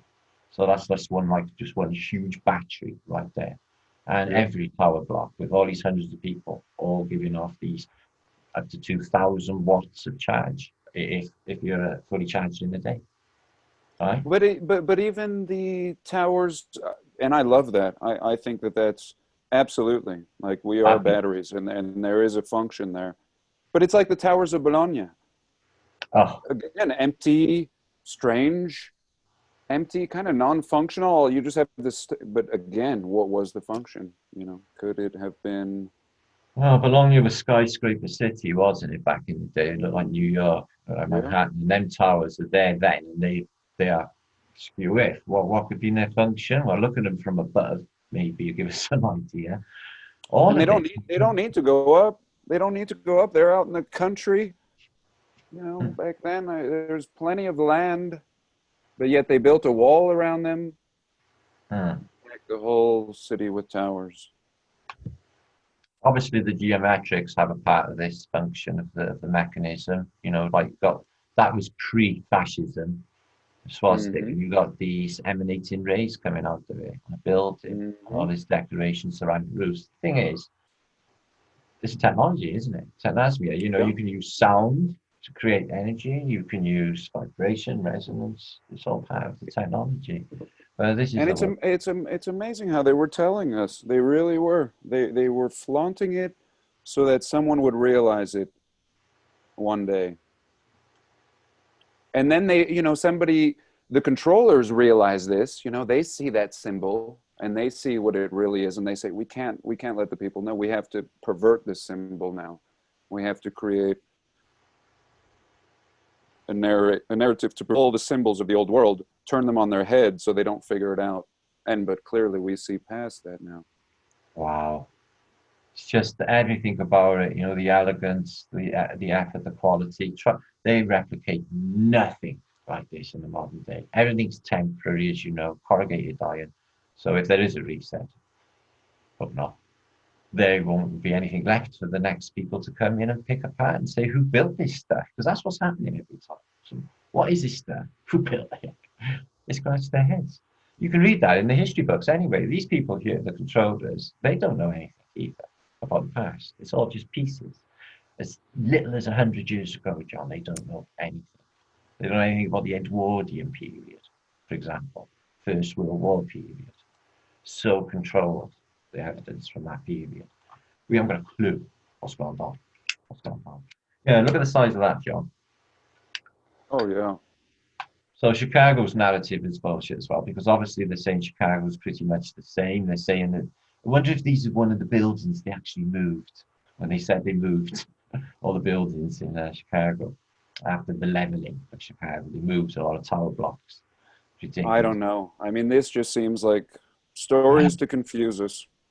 Another one, and this one, this came to me in the middle of the night. This one, right? I was restless and was thinking 1,000 thoughts, as you do. And I thought the crystal chandeliers. How could I have not worked it out before? A crystal holds memory, doesn't it? You know, like remember the crystal skulls, etc., or silicon shit. And they're hanging up in all of these gaps, all of these places. So they're either, you know, they're obviously giving off crystal energy anyway, orgone energy, but I think there's something to do with the technology of the way this consciousness worked back then. You know, this is a higher technology, these crystals, chandeliers. Absolutely. A high technology. Definitely. Oh, absolutely. They are completely technology. Think of it Global Vision touched on those chandeliers once and kind of broke them apart. He would, yeah, he's very perceptive. Yeah, because they've been bugging me the longest time. The efforts, you know, in these images you see, you think, really, just for that, you know, and all palaces, and well, they're the crystal, aren't they? Some of them are specific crystal as well. You know, otherwise, you'd need a ladder to get up there and light your candles, you know, every night. No, they said this, right? They said this, the whole of reality 100 odd years ago, right? Is they had somebody coming around with a little light to light all the gas lights in the world. On the streets. On the streets. So every city in the world, and every street is billions. It's just ridiculous notion to think about it. Absolutely. And also people to wake you up if you had no alarm. They would blow a pea up to your window to wake you up. Like a pea would wake me up when it hit my window. I wouldn't use a nuclear bomb when I'm asleep. When I do asleep. This is good. Where is this? Oh, on the Ganges. It's another one of these sites on the side of the Ganges. You'll find these go right the way down. But when you examine them close, they're civilization on top of civilization on top of another. I think there's about 4 in this region. But again, stupas capable of creating power. Each one of these intensifying the power. These things created a lot of charge. But what were they doing with it all? Well, if they're computer cities, well, I don't think it's for us. It's not for us. Okay, we're part of it, and we have to exist. And there's a symbiosis going on, 100%. But these cities are computing. So if imagine your computer in your computer now, that times 1,000,000 or something, all of that, processing power. It could be processing like reality. Or, yes. Because otherwise, man has no reason, right? Man has no reason for this. He has no reason for one story of this, let alone the second story, the third, the fourth, and the tower. No reason. Waste of time, waste of money. It's beautiful, but we don't care. We're just not like that, We want simple lives. We want to live as easily as possible. We don't want to make things more complicated for ourselves. No. Especially not in this time period where everything is supposed to be 10 times more complicated. It doesn't have to be complicated. It's quite simple, really. Everyone knows what needs to be done. There's all brothers and sisters in this place together, and no opposition against anything else. With love, compassion, empathy, and understanding, get together and just say, no, we don't consent. What are they going to do? Kill everyone? They'd have to, wouldn't they? Because that's the only thing they could do to, the game's over anyway for these people. And this is only a matter of time. It's too late to count the cat in the bag. It's a matter of time before everybody knows. Everybody. Do you know what's happening now? People who are stuck in lockdowns, they're looking into history. They're getting nostalgic for the past, trying to remember the past because of this new paradigm. And they're looking into history. And I knew that was going to be a thing. And what will they find when they dig in there? It's all rubbish. Chronology of royal families and non-existent battles that you can't prove. Look at that thing, though. Same about the bells as well, John, right? So this is cracked, apparently, fell from a bell tower in St. Petersburg, in the Kaiser Tower, and cracked. And it's the same now, differently similar for the Liberty Bell, around the same time as well, right? Something happens in this place to make these bells crack, some sort of sound. These were an active part of technology. These were things that were going off. Can you imagine that? What it sounded like? Wow. Or a load of them. What were they for? They tell us that this bell was hanging somewhere, this one? There's basically, where it's sat here, just to the right-hand side, is a really tall tower. Now, there's another mystery in itself, is how did they get this to the top of the tower, okay? And then they had an earthquake. It fell out when it cracked in and out of it. No, I don't think so. First of all, the base that it's sitting on, that's enough right there. Yeah. I know. They didn't say that bell didn't fall and then they put it up there. That bell was there. In the land of giants, man. St. Petersburg is a city built for giants, no doubt about it. Some of these structures only giants could have built. Senseless otherwise, because they're basically too big for us. Why build things like this? Penn Street Station, yeah. Why? Oh yeah. Again, it's the space seems to be the importance for whoever built this. I can understand the awe when you arrive in New York. Wow, look at the size of everything. But it's not, is it? It's the old world, Corinthian arches, old columns. This was old world. And look how I just realized how you drop down. You come in, what, you come in from ground floor and then drop Ground down floor. into the lobby? I only just noticed myself, John. Yeah, this deep. Wow. Oh yeah, it's below ground level. This is the street up here now. Really interesting. Is that a world map on there? It It is. is. Excuse me. Yeah. Isn't that interesting? I thought it was a marble feature when I first looked. There's sort of rallies and stuff in New York. Don't take away our Penn Street station. I was looking into it the other day. Sort of their banners. They really like this station, but they knocked it Yeah, down. yeah, I've heard too. Yeah, people I still think reminisce about it. I got a photo of it being taken down anyway. Uh, I'm sure you're familiar with the theme in. Have you looked into India much? Because some of Oh, Mumbai, absolutely. this Yeah, is some of the Bombay. most, yeah, some of the most mind-blowing. You know, the And it, Taj and Mahal it, Hotel. Wow, wow. Taj Mahal as well. Uh, India.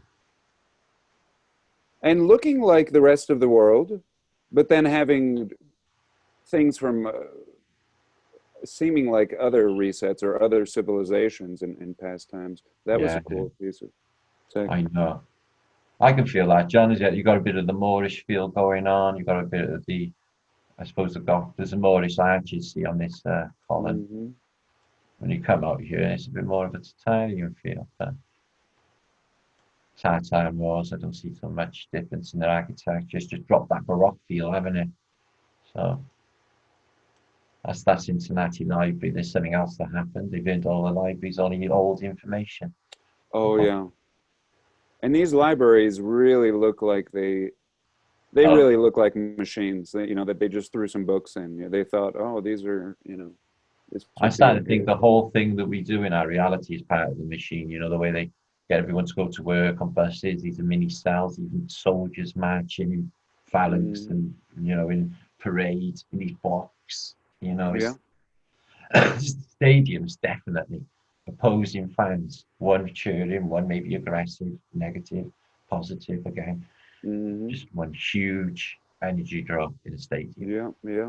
And they keep us moving. They do. They keep us moving. If people had land and food and power, they're not going to run around at this pace. It's going to be a much more leisure life. People are going to have leisure. We've That's what we're almost supposed to lost be leisure. here for. We're supposed to be here to basically embrace our consciousness and do what we want to do. So if you're good at art or music or whatever, Mm, really do, yeah. just Or be even in. research. Even research. Well, that's my thing. That's because I enjoy this more than anything. Yes.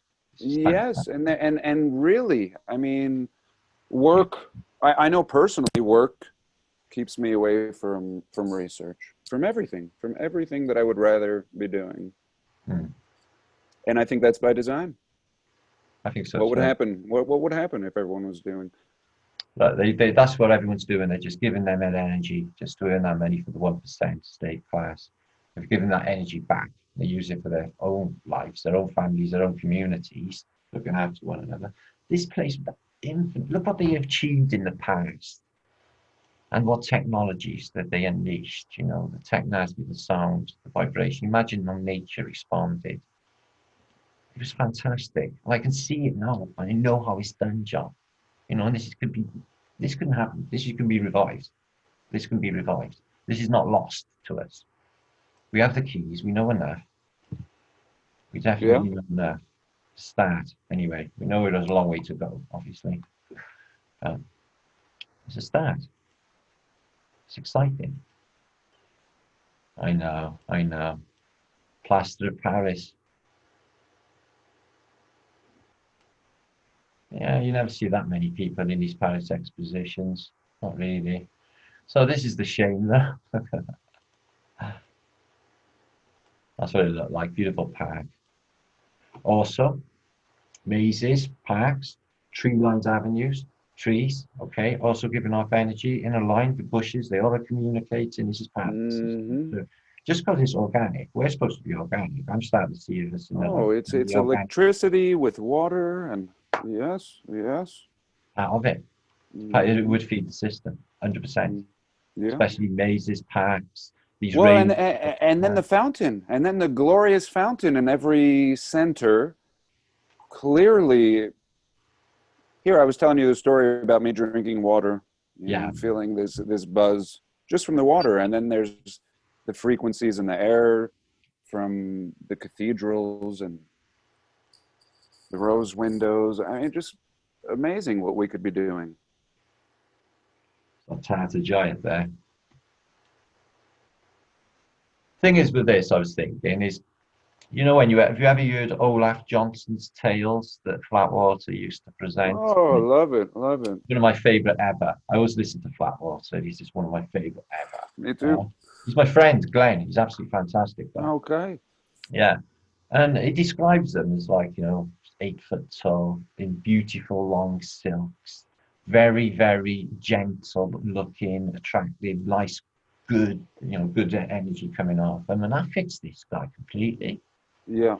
The Chinese are not really us, are they? So I feel they might have come from somewhere else, not the same place. They're human, but they're not us, are they? Completely different. And this guy's completely different. Look at him. He looks omnipotent. He looks noble. He looks cool. Yeah. It's amazing. It's amazing how you can see what somebody's thinking. Yes. He's very caring and loving, but he looks above them all. Yeah. But he's also sad. He knows that his world is gone or going. And these are the new people, and he's making the best of it. He's probably, a lot of his people fought, the new arrivers and resisted, and yet he can see it. Yep, he's gonna pass on. Clearly, though, like you said, different people. Inheritor and a person from at least holding the knowledge from the old world. Wow, I so sense that looking in his face right now. I guess everyone else sense it when they look. Wow, it's poignant. That is. Get right, Shiver. Yeah, you can see. It is sad. It is sad, John. You can see. Oh, that is so cool. What a shot that is. How we have been robbed. And it's not just to the civilization, it's to who we are as well. How consciousness works. And, when we're all really super fantastic beings, energy, light, we're all going to light up. We're all going to just radiate at one moment. The vibration's going to lift to a point. Be like some sort of rapture moment of energy where everybody in this place they'll just be like that. It'll be just, there's no stopping it. What about this? Black Nazis, World War III. Now, I know they used to have SS Muslim regiments, but they also had black SS as well. So even the official narrative sort of falls pat a bit on the fact that they say that they were racist because they got them in their hand. I mean, they just dislike the one sort of people. I think everyone else they were quite cool with. I think that's just CIA narrative poison. You've looked into this 100 times, haven't you, John? Oh yeah. Indianapolis, is it? Yeah. Cleveland. Cleveland. Yeah, that's it. Yeah, I looked at it a couple of weeks ago. Cleveland's fantastic. What do you think it is, John? A monument, yeah. There's a bit more at the bottom. The start of. Yeah, I mean, clearly, again, everybody's focusing on the monument. What's going on down here?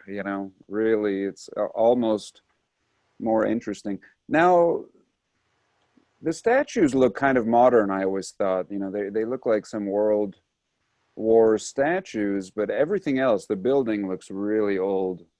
Yeah. And in fact, there's a park around here. And you can see other little tops of buildings sticking up that look just like this monument. So this whole thing could have just been the top of something again. Yeah, them statues are modern. I think that's Iwo Jima there.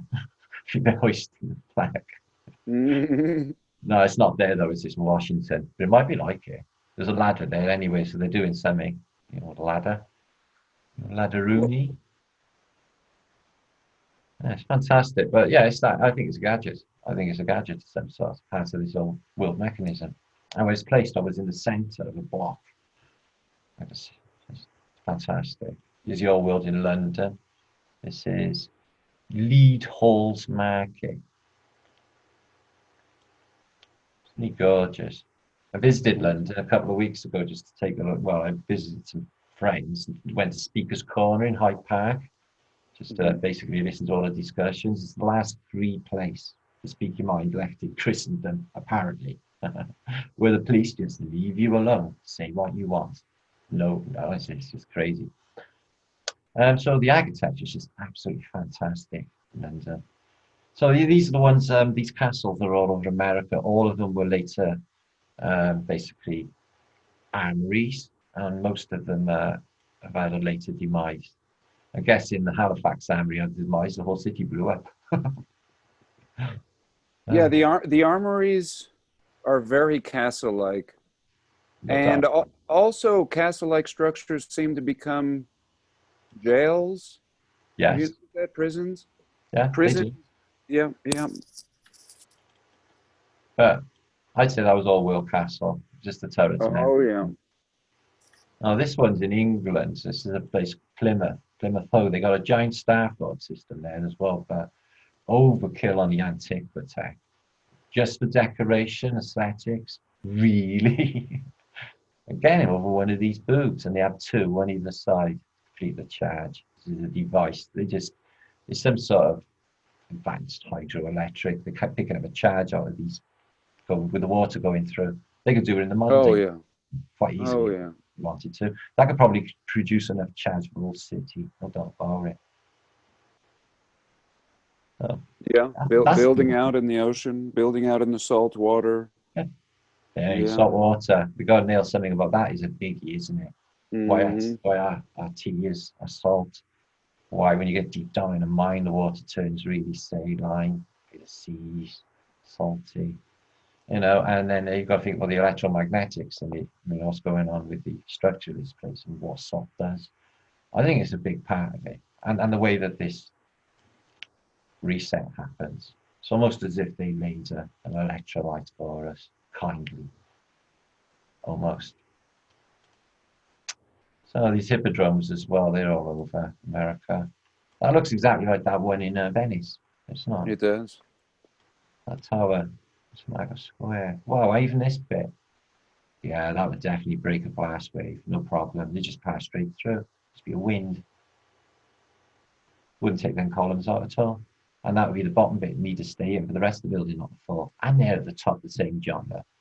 Just pass straight through. What kind of weapons was they utilising back then? Oh, this is a good armory. That's the New York Armory.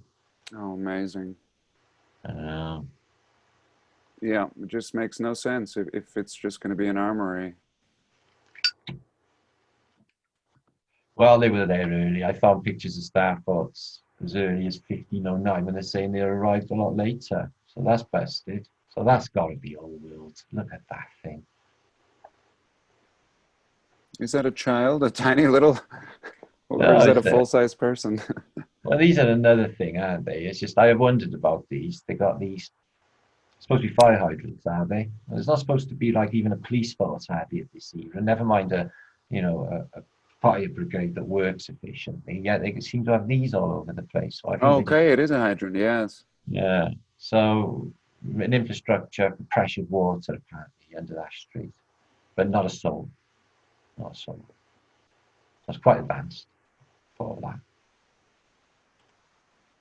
And New York always blows me away, these buildings. Nice chocolate brown, painted in gold.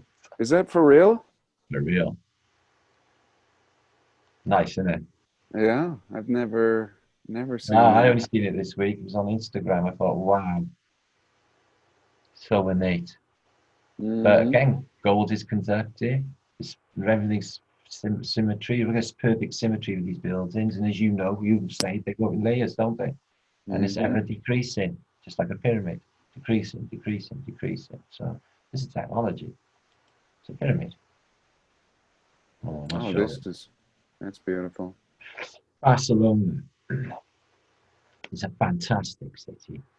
Absolutely fantastic for architecture. It's another giant city for giants. I mean, same sort of thing as that one was in the American city. You got them everywhere. And then look at this. Why build these things when in a muddy street? Yeah. Yeah. You can build And them. these little pillars. I think you were commenting on these little pillars on the far left, on the bottom left there. Yeah. Well, all there's over. no rat raiding, and they're not to tie a horse off. So these are a technology. If you look at that one, it's a steel cap on top. Yeah. Oh yeah, and like a flower kind of pattern. Yeah, which I posted about. They're made of iron. Yeah. So I think they're part of this computer network, the old thing. These look half buried anyway. Mm-hmm. Some sort of energy transference. These may have had, been able to just carry a charge down the street, like free energy. Or just a grounding rod. I think they'll stay there for horses, probably, just to tie their horses. They would. No, a horse could pull that off. You've got to have a bar go across. You've got to take two loops, but it's not. Oh yeah, no. And a horse is clever as well. You can just undo one. So, so no, got to do a double loop on a pole. That would work at all. No, they're not there for something else. Yeah. So yeah, Barcelona's fantastic. Can you imagine walking down there? Oh, I know. Wow. Just the best, isn't it? The attention to detail for these people, just for aesthetics. And how many people actually look up at all of this anyway? No, little appreciation. It's not that. It's you find it in this 90% of the time, all of the innate detail is at this level. At the highest level, yeah. Where hardly anyone's going to see it. Mm-hmm. Just them looking down at us. In fact, I think it was in Chicago. I think it's the Tribune Tower. Looks like a boring skyscraper, square, and then at the top, just like this, as beautiful as any. And nobody, especially in that time period, nobody's ever going to see that. It's weird, isn't it? I think it's just them gloating, or for tall people to look up, or that they were flooded halfway up, or what have you.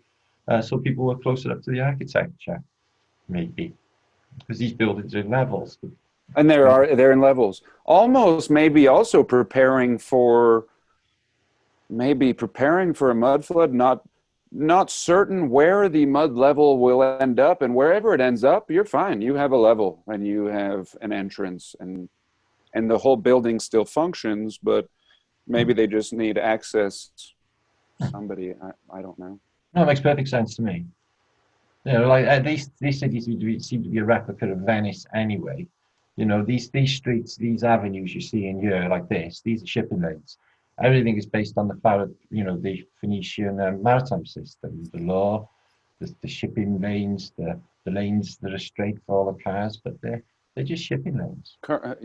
Currency. Current charge. Yeah. Discharged. Mm-hmm. Charge your weapons.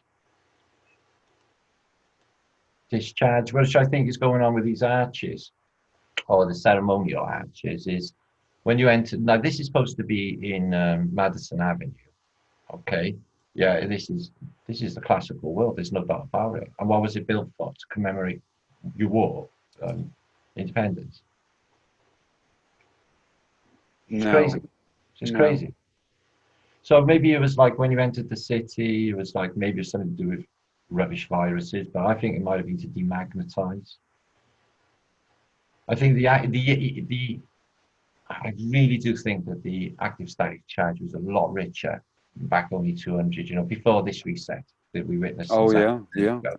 I think this technology is getting back. I think they know maybe as well. Maybe that's why they took away that tower. I think these devices are going to start working. Maybe that's what made it small again. Well, I've considered that too. Yeah, you've shown the fruit, the Tartarian fruit, that cucumbers the size of a house. Yeah, I have. Yeah. This star in a jar thing, that we made of water, and then when you hit this, in the star in a jar experiment, you got this fluid, and you hit it with a sound wave, and then basically a star happens and illuminates. Okay, this energy. Well, we're made of water, so theoretically, if you hit us with this certain frequency, we also are going to light up. Yeah, this is the enlightenment. This is what we were talking about. It's not far off sentientism. We're going to be like truly transcendental. That's the spark of life. Spark of life, and this is this is, you know, accessible for all of us right now. It's just beyond anything like in the wildest dreams, John. Yes. No, I can't believe I began looking at the homunculus long before you ever found them in these old texts. I saw, you've seen them too, I'm sure, people making them, right? Yeah, but making I never knew the context. I never knew the context. I never knew either that it tied back to the old world. And here these people are, it was pretty gross, you know. I was like, what are these people doing? And yet something was happening. What about if the technasmia, all that vibration is making the fruits and the vegetables, and then ananas, these pineapples, 6 foot that I was showing, you know, lead atlas. What if in the previous reset that vibration was enough for us to be in that elevated state of consciousness? You know, it was keeping us big, you know, and ascended where we were before in this realm, maybe. Yeah. But yeah, we've definitely taken it. This is the fall of man. What they talk about in the Bible. This is the fall of consciousness for all of humanity. And maybe that's all the reset was, is just another frequency. Now everyone born in this new frequency. Now you have giant or bigger parents. They can't reproduce. There's this period, and hence all the adopting and needing the incubators to keep them, because that's not a big deal now. We don't need that anymore. But yet in this period of shift of frequency, possibly. Fascinating. Yeah. I just don't feel like I'm in the same place as before. I really don't. Think everything's looking different, tasting different. And I only thought it, John, and said, well, maybe we're just getting accustomed to our new surroundings. And other people in my comments said, yeah, I was thinking exactly the same. Because people in different countries are reporting exactly the same thing, the same experience. It's akin to altitude sickness, okay? So is it a case that the sky could be coming down? We're getting further up into that electrostatic charge, which is when technasmia becomes active. I'm thinking it is, you know, I'm thinking the charge this is happening as part of this cycle. Still could be artificial. I think that this still could be a technology that could reset us. I still think comets could still be a part of it, John, with the plasma reset discharge. Yeah. You know, agitate the EM anyway, and cause these giant, unbelievable thunderbolts that scar the Earth's surface and cause unbelievable devastation. We've seen it. Oh, yeah. World War II got rid of some of the best architecture, but a lot of it's still there. I'm guessing that's the Reichstag. Yeah. Usual Phoenician affair, though. They put a glass dome on top, the apiary, etc. They do the same thing with all these buildings, and the Notre Dame they're going to do it with. So I can't remember where that one is. And this headwear as well. I think that's a technology. These are Moroccan ladies.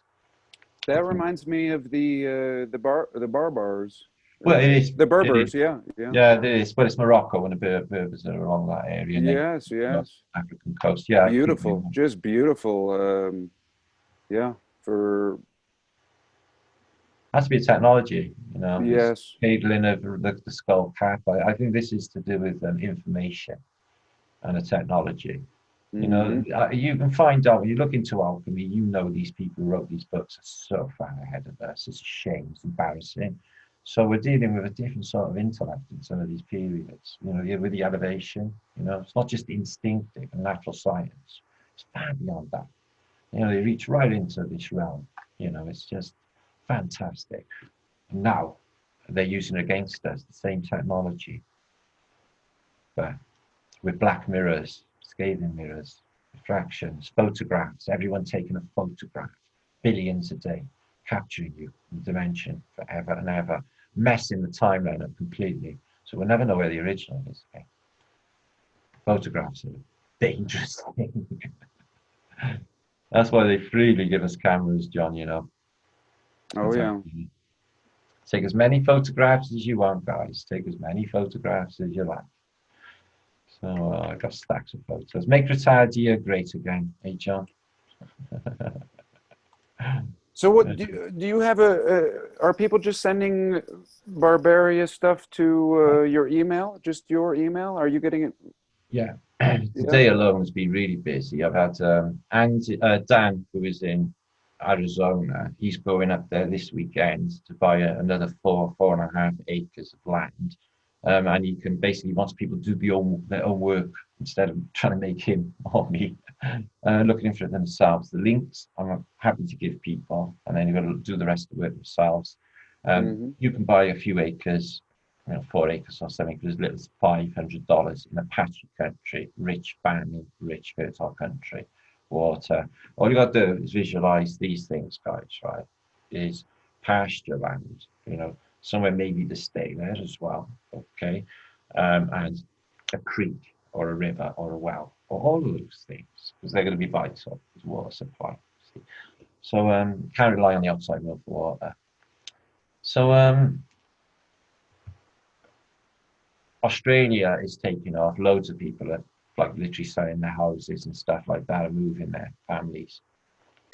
And the guy who runs it, Peter, is quite happy to everyone to start building an infrastructure, building supplies in case of any events. But like he said this week, he didn't want any late arrivals, 11 o'clock arrivals, saying, can we come in, please? And taking share of everyone else's supplies and stuff when they work so hard. It would be really unfair. So he does, I don't want to be unkind, but there's not going to be any latecomers. It's not going to be possible. And he's also worried about its publicity. And we've been speaking about it. And I'll keep it quiet. And I give him basically a Facebook link to him and his address, and everything's quiet because he's worried about the people who are there, the children that are there with any events that could happen with people being free. It might be the case, John, the cities are dangerous and the countryside's dangerous place. The cities are safe and the countryside may not be. They may hunt people in the country as a case. Yeah. So I've got to bear that in mind. So that's fine. I'm happy with that at the moment. Brazil, that's also happening again today. I talked to Thomas. He's going to travel from São Paulo today up to these valleys, which are on the high ground as well, in absolute paradise, where he owns land. He's going to purchase more land on the weekend, this weekend. Again, this is two separate people doing this. And he's happy for me to link anybody up and send them over to him. And the land is relatively cheap, and he has land too. So he's welcome to open that for Barbaria, basically. He's a very good chap. He's a Frenchman. So that's happening. How many percent there? Maybe a dozen, something like that. And same maybe for Queensland. And as of now, you just show up. It's just a show up. There's no rules. There's no down payment. There's no. Well, with Peter in Queensland, he's got 240 acres of land. He doesn't want. The guy's cool. He's a hippie chap. He's safe. He only uses a few for himself, and he said he just welcome for anyone else. Stay on the line. So everyone's going to be allocated, I suppose, if they want a couple of acres each. There's enough for a couple. There's 100 people with a couple of acres, isn't there? Nobody needs more than a couple of acres. Not even one. One is enough. That's what he said. So it's a good refuge. And now it was the stuff that's happening in Australia, people are getting like really agitated and mad. We get there. So I've had a lot of it from Australia. That's my busiest. So yeah, a lot of time soaked up with the barrier, but it really needs to open up. Now it is the time, because winter is coming, the fall, and they've already predictively programmed that they're going to lock all our asses in for the winter and worse. Okay, what I don't want is people start freaking out when they start coming knocking the door, because if they think they're going to be on the telephone, I'll ask anyone for help. They're going to be sadly, mistaken. This is the time where you help yourselves, okay, and help everyone else. We get together as a big family and see this through together. It's the only way, guys. It has to be peaceful. Otherwise, we blew it like them. It makes us no difference to them. And now to be angry. There's no point being angry with any of it. I think it's a beautiful truth, John. The terrifying truth is a beautiful truth. And it's lifting together of us all.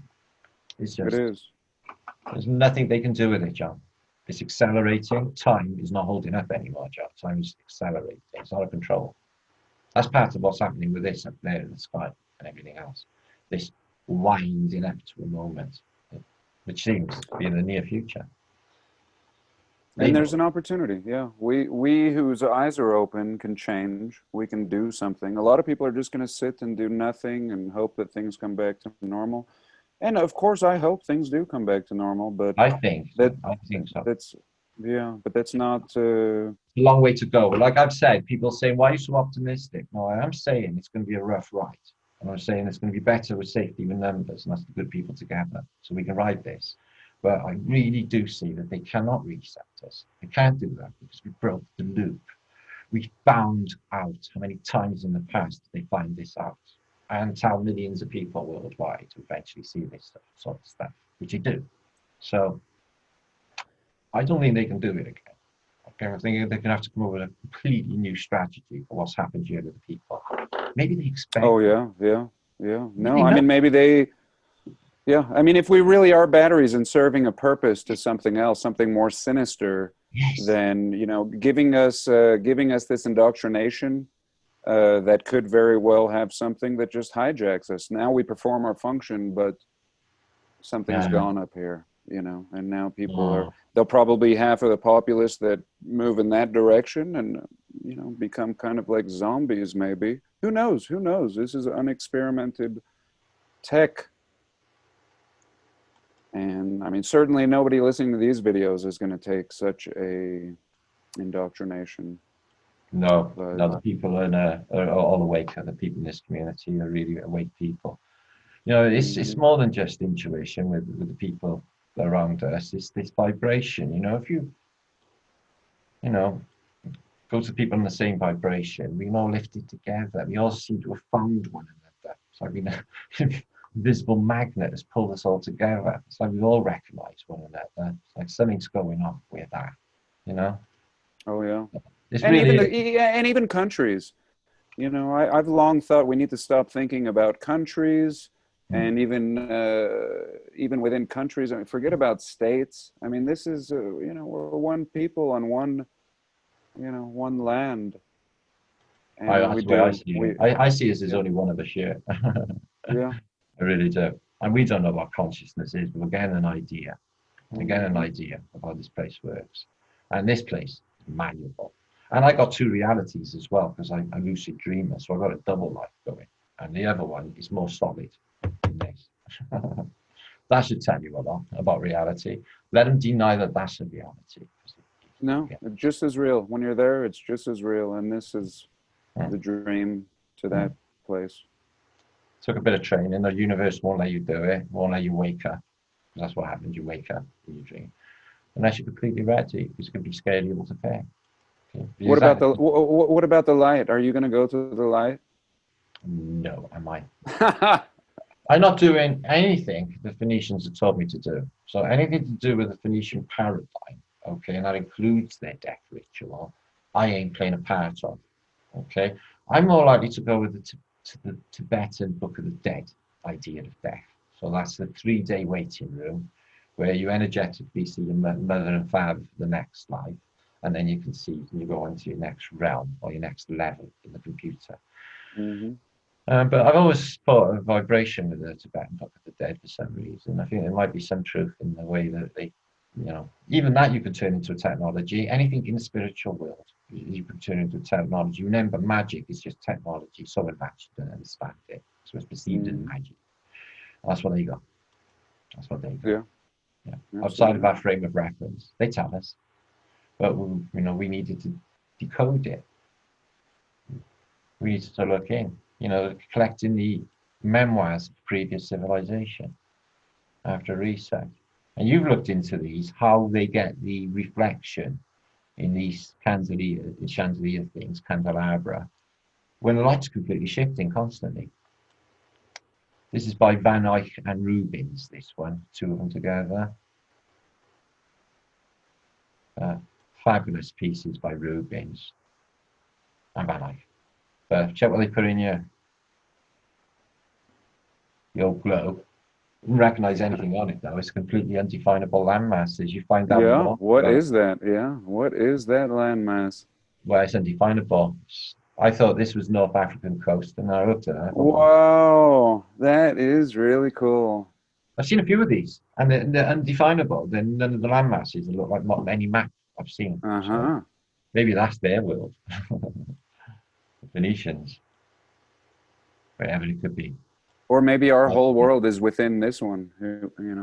That could be John, our ring around us there, and that's all they give us. All they give us is this, the two sides. Everything we know fits in that. yeah. No, I've often thought that we all have, John. An inertia plate's laying in here somewhere, and it fits with the torus and everything else. And I can't say it's not. I'm just saying my reality I perceive is, to me, it's obviously flat.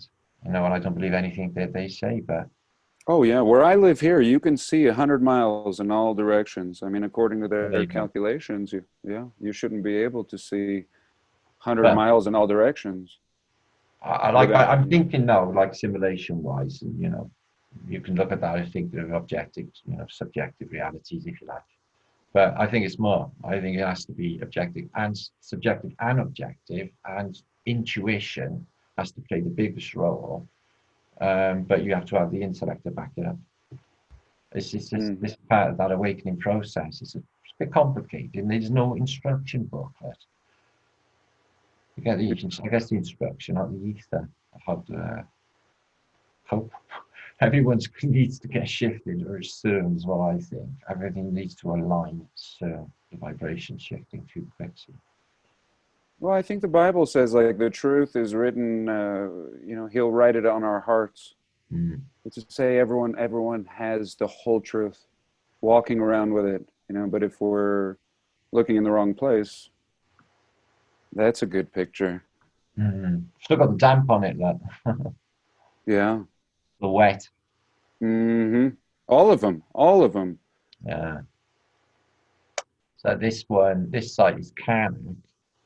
If you go in there today, Karnak is like Disney World, like all of these Egyptian sites, and you can see these pillars the same, but they got these little pedestals that have been made around them, and they've been cleaned right up. But only as little as what at the time this was Victorian era, apparently 1880s. You see whatever force like that. I know. And all of this. Yeah. I'm guessing a tsunami or water damage could have done this, but I feel it's more. Definitely feel it's more. This place was shaking. Moving up and down. Could have been a device that could have gone astray. These things are giant columns again, aren't they? Like battery cells. It's like if you see that, especially this one, it's just so vast. They use it in James Bond films, and they looks like a giant battery lighting or something. It's massive. Even the hieroglyphs on the side, I'm thinking two different eras. Somebody comes in after and does the hieroglyphs, not as important as the bigger structure. You see it where I live, or just in the Southwest. Native Americans will make the petroglyphs on the walls. And then when you start to step back, you realize they're making the petroglyphs on the ancient sites. Okay. It's like they're always, when you step back and you're like, oh, this was actually something bigger. And they're attracted to, maybe this old city, and they put their mark on it. I don't know, though. That makes perfect sense, actually, especially with the Nazca lines, that they can only be perceived from above anyway. And there's other ones, petroglyphs, just like Nazca lines, aren't there? Yeah. Yeah. That's amazing. That's insane. Somebody's put all of them sticks together.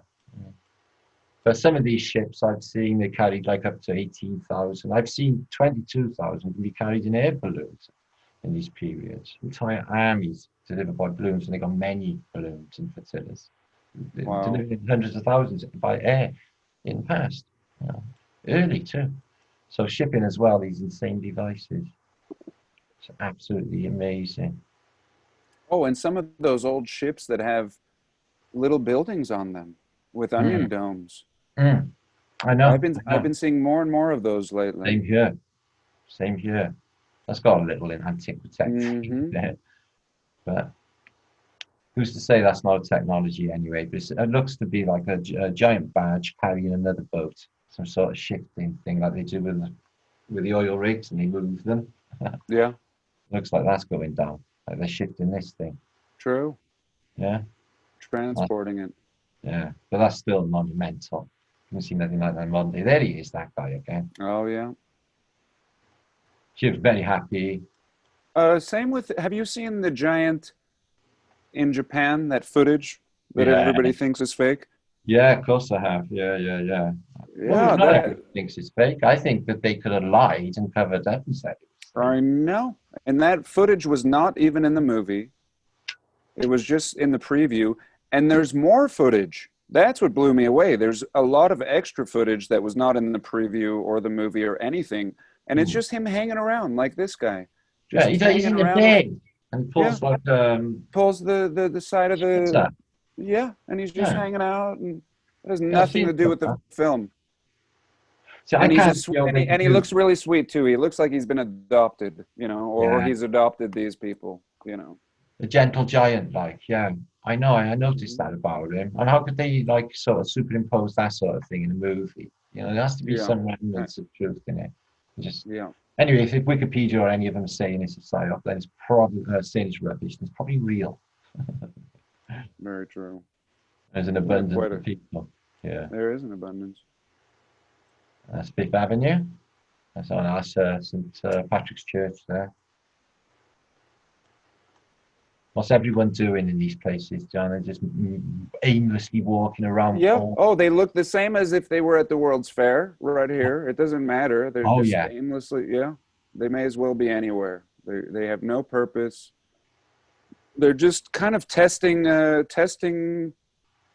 out their new clothes, maybe. First day in the set, in the stage set. Yeah. Yeah. Look, these Venetians are massive on theatre, you know, with Shakespeare, etc. Who even knows the size of the stage, you know, and the actors in the play. Mm-hmm. That is just simple as that. These broad streets are only horse and cars. That just shows you that these streets were initially designed for some bigger transportation, no doubt about it. Oh yeah. It's so broad. Yeah. I feel blooms maybe. They're wide enough. You see helicopters flying down these in movies, so why not? And again with the heat sinks on the corners or the columns.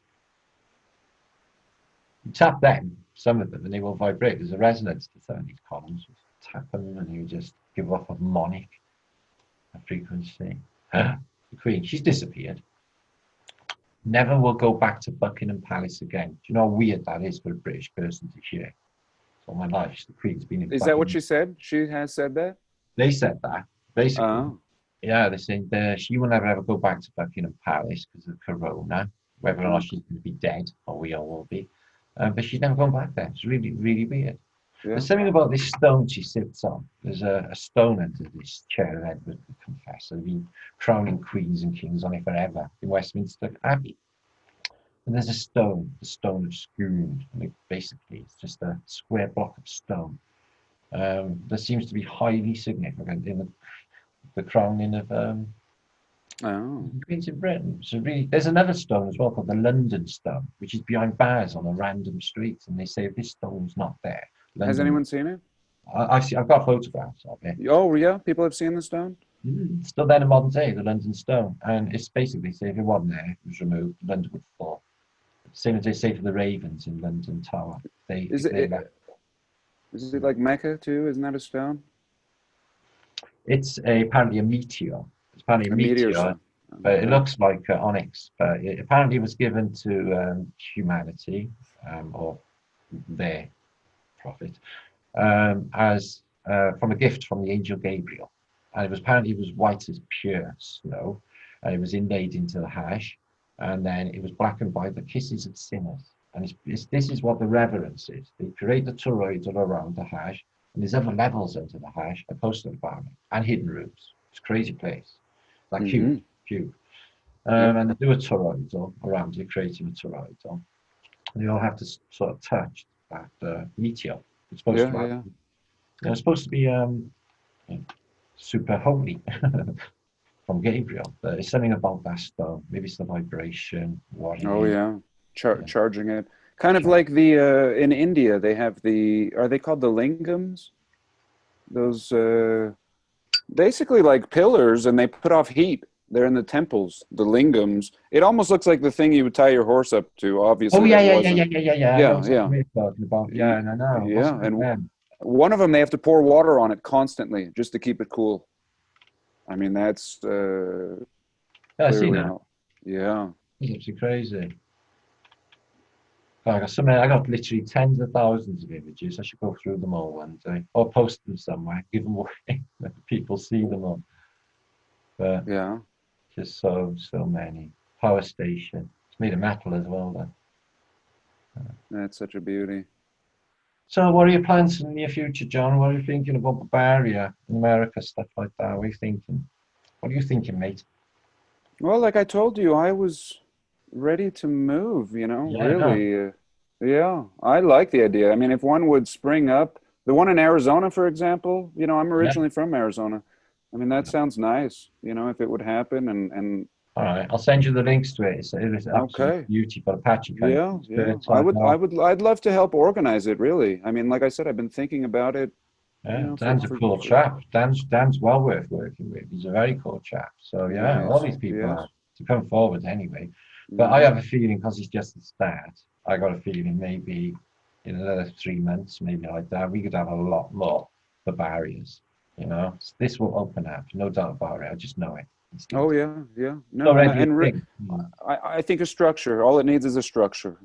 As you do Uh-huh. A, B, and C, and okay, there. And I now won't there's a. lie. I'm having trouble managing. I have enlisted help, but it's not really working. It's killing my time, and it's just all the barrier. I don't mind. So that's what I'm doing now, sort of thing. I Yeah, think. Yeah. yeah. So You're it's more almost. important anyway. It's Yeah. definitely more important. It's my priorities. But Yeah. what a hard thing. I mean, what a difficult thing. Absolutely. I mean, now you're. It's almost like a little government. But of But course, we will don't. it We don't want that. But yet, there has to be some kind of. have to be? Yeah, something, I don't know. some But order. build it and they will come, John. I've already thought it and I've seen it. I've seen it happen and beyond that point. So it's not as if it's not going to happen. It's going to No, happen. absolutely. I'm And sure already. it just needs shaped and molded the right way. That's all. Exactly. And the Mm. creator or whatever the universe is, this thing here, Wants it, absolutely. will make it It's happen. yeah. My higher self Mm, will make it happen. yeah. We created magic. We changed the paradigm, changed probably the course of human history, if the truth be known, John. And Yeah. things will never be the same again. Um, No. I would never regret a second of anything that's happened during fight of British. No. Never. All the truth, even without a reset, even without the idea of a reset, or even without this stupid situation going on now, all this truth would force a change. It's inevitable. Nobody would want to go on the same way. We would want to move forward, make things better. We can't Whatever. go on like Hmm. that. It's just not going to happen. I'm not doing it anyway. I can't. I'm just not designed for that sort of lifestyle for a start off. Because basically, I'm just not good with people imposing their will upon me, and especially the will of other people, psychopaths, basically. And they're not even psychopaths. They just do not care about any of us, not one of us. We just cattle to them. It's a very precarious situation, and people need to get their shit together and quick, is what I say. And the only thing I can think of is plan, create a strategy, plan together, trust. There's going to be a biggie, especially in the new order of things. Trust is going to be a biggie. But I think with this community, I think it's there. It's just everyone knows when it's a beautiful thing. As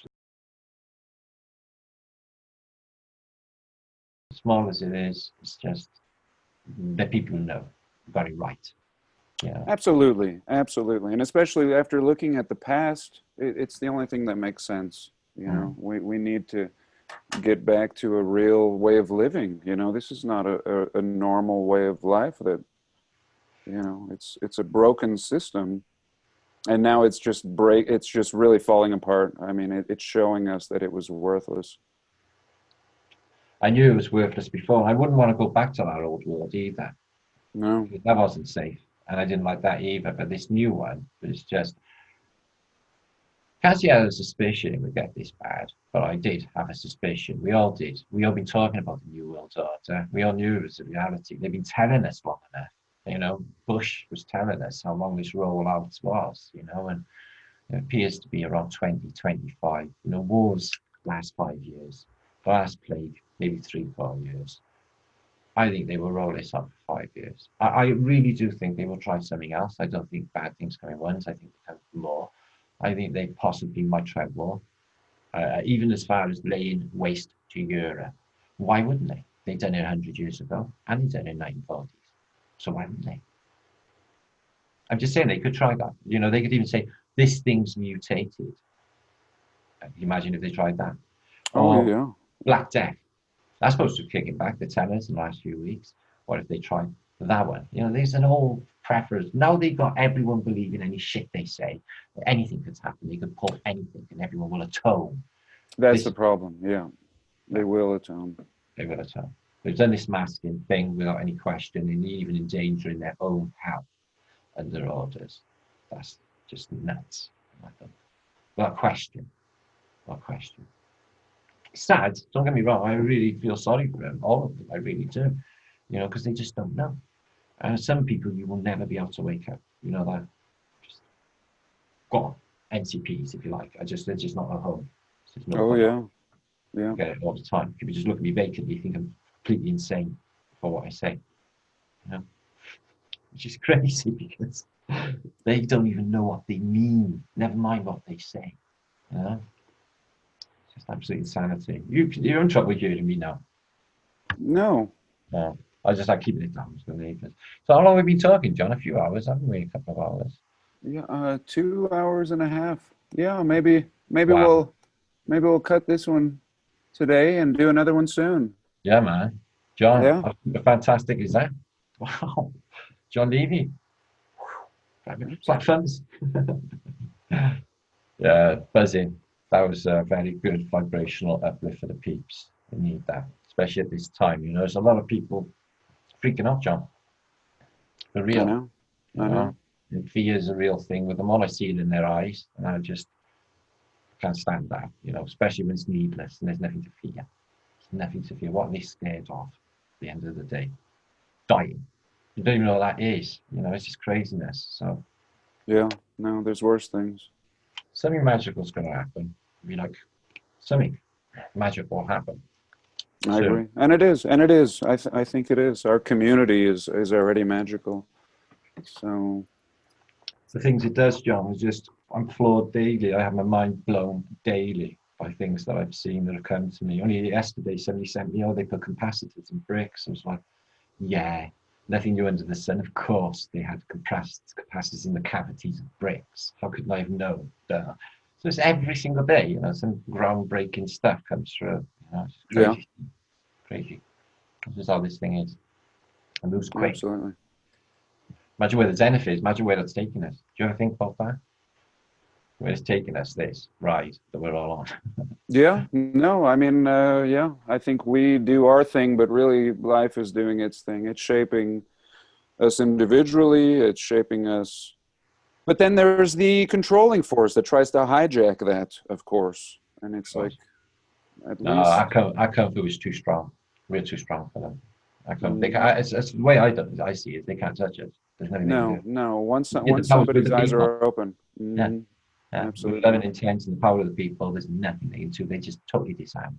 They like shrivel up under the weight of love and compassion. Yeah. That's happening. Yeah. Real time. I live in the now, you know. I do vision, you know, and I see things in the future and stuff, and I get sort of snippets, if you like, tip-offs, if you like, about things the way they're going to go and stuff. So I act accordingly. Is what I do. Yeah. Yeah. So, you know, we've been talking about this. I do too. I take signs. I take signs. You know, like you wait for that thing, and then you know how to act. Stop looking. But yeah, we get Stop looking. Because I don't doubt it anymore, John. I stopped looking about a year, maybe ago. I was just asking for signs, but there were so many. It was just ridiculous. I thought There's no point trying to prove it to me anymore because it's there. It's everywhere. You cannot miss it. And once you see it more, it's like Celestine property is just everywhere. You cannot miss it. How can everyone see? How can everyone not see it? Can you see it? It's just kind of feel it. It's just the most. What's happened? What has happened? We've shifted it that much. We've shifted it that much. I love that you brought up the Celestine prophecy too. That's what it all looks like. Yes, yes, awesome. The colors, the vibration, the plants. The plants and yeah, absolutely. Auras on everything, even buildings, you know, all of it just be scintillating. Absolutely. That's how this place is. Yeah. It was before. You can see it by the architecture and the decoration. It was exactly that. Yeah. They tell us how amazing it was not that long ago. Wow. What time is it for you over there? 12. I got neighbours and stuff. Oh. Not that bothers me, let me just say. So thank you for joining us, John. We are so excited to see you. This is the first time I've seen you on a live hangout ever, or any sort of talk. Brilliant. Do them more often. People so appreciate it. It just so helps, John. It really does. And at this time, as I said, everybody's so excited now for Jon Levi and Martin together. Yeah, we'll do it again very soon. All right, thanks for taking the time, John. I know you took time off, so I really do appreciate that. Can we all do? Thanks for gracing us with your presence, really. Yes, thank you, Martin. Thank you for everything, John, brother. Yeah, you know we all love you, don't you? You know that. Oh yes, I love you guys too. We know. Yeah. All right, brother. We'll talk soon. You should love my brother. Nasta. Nasta. Nice one, John. John speaks Welsh. Yeah. See you later, brother. See ya. I'm not sure if I've just recorded that or stopped it or what. If not, I'll send you it too. Well, if you're gonna, yeah.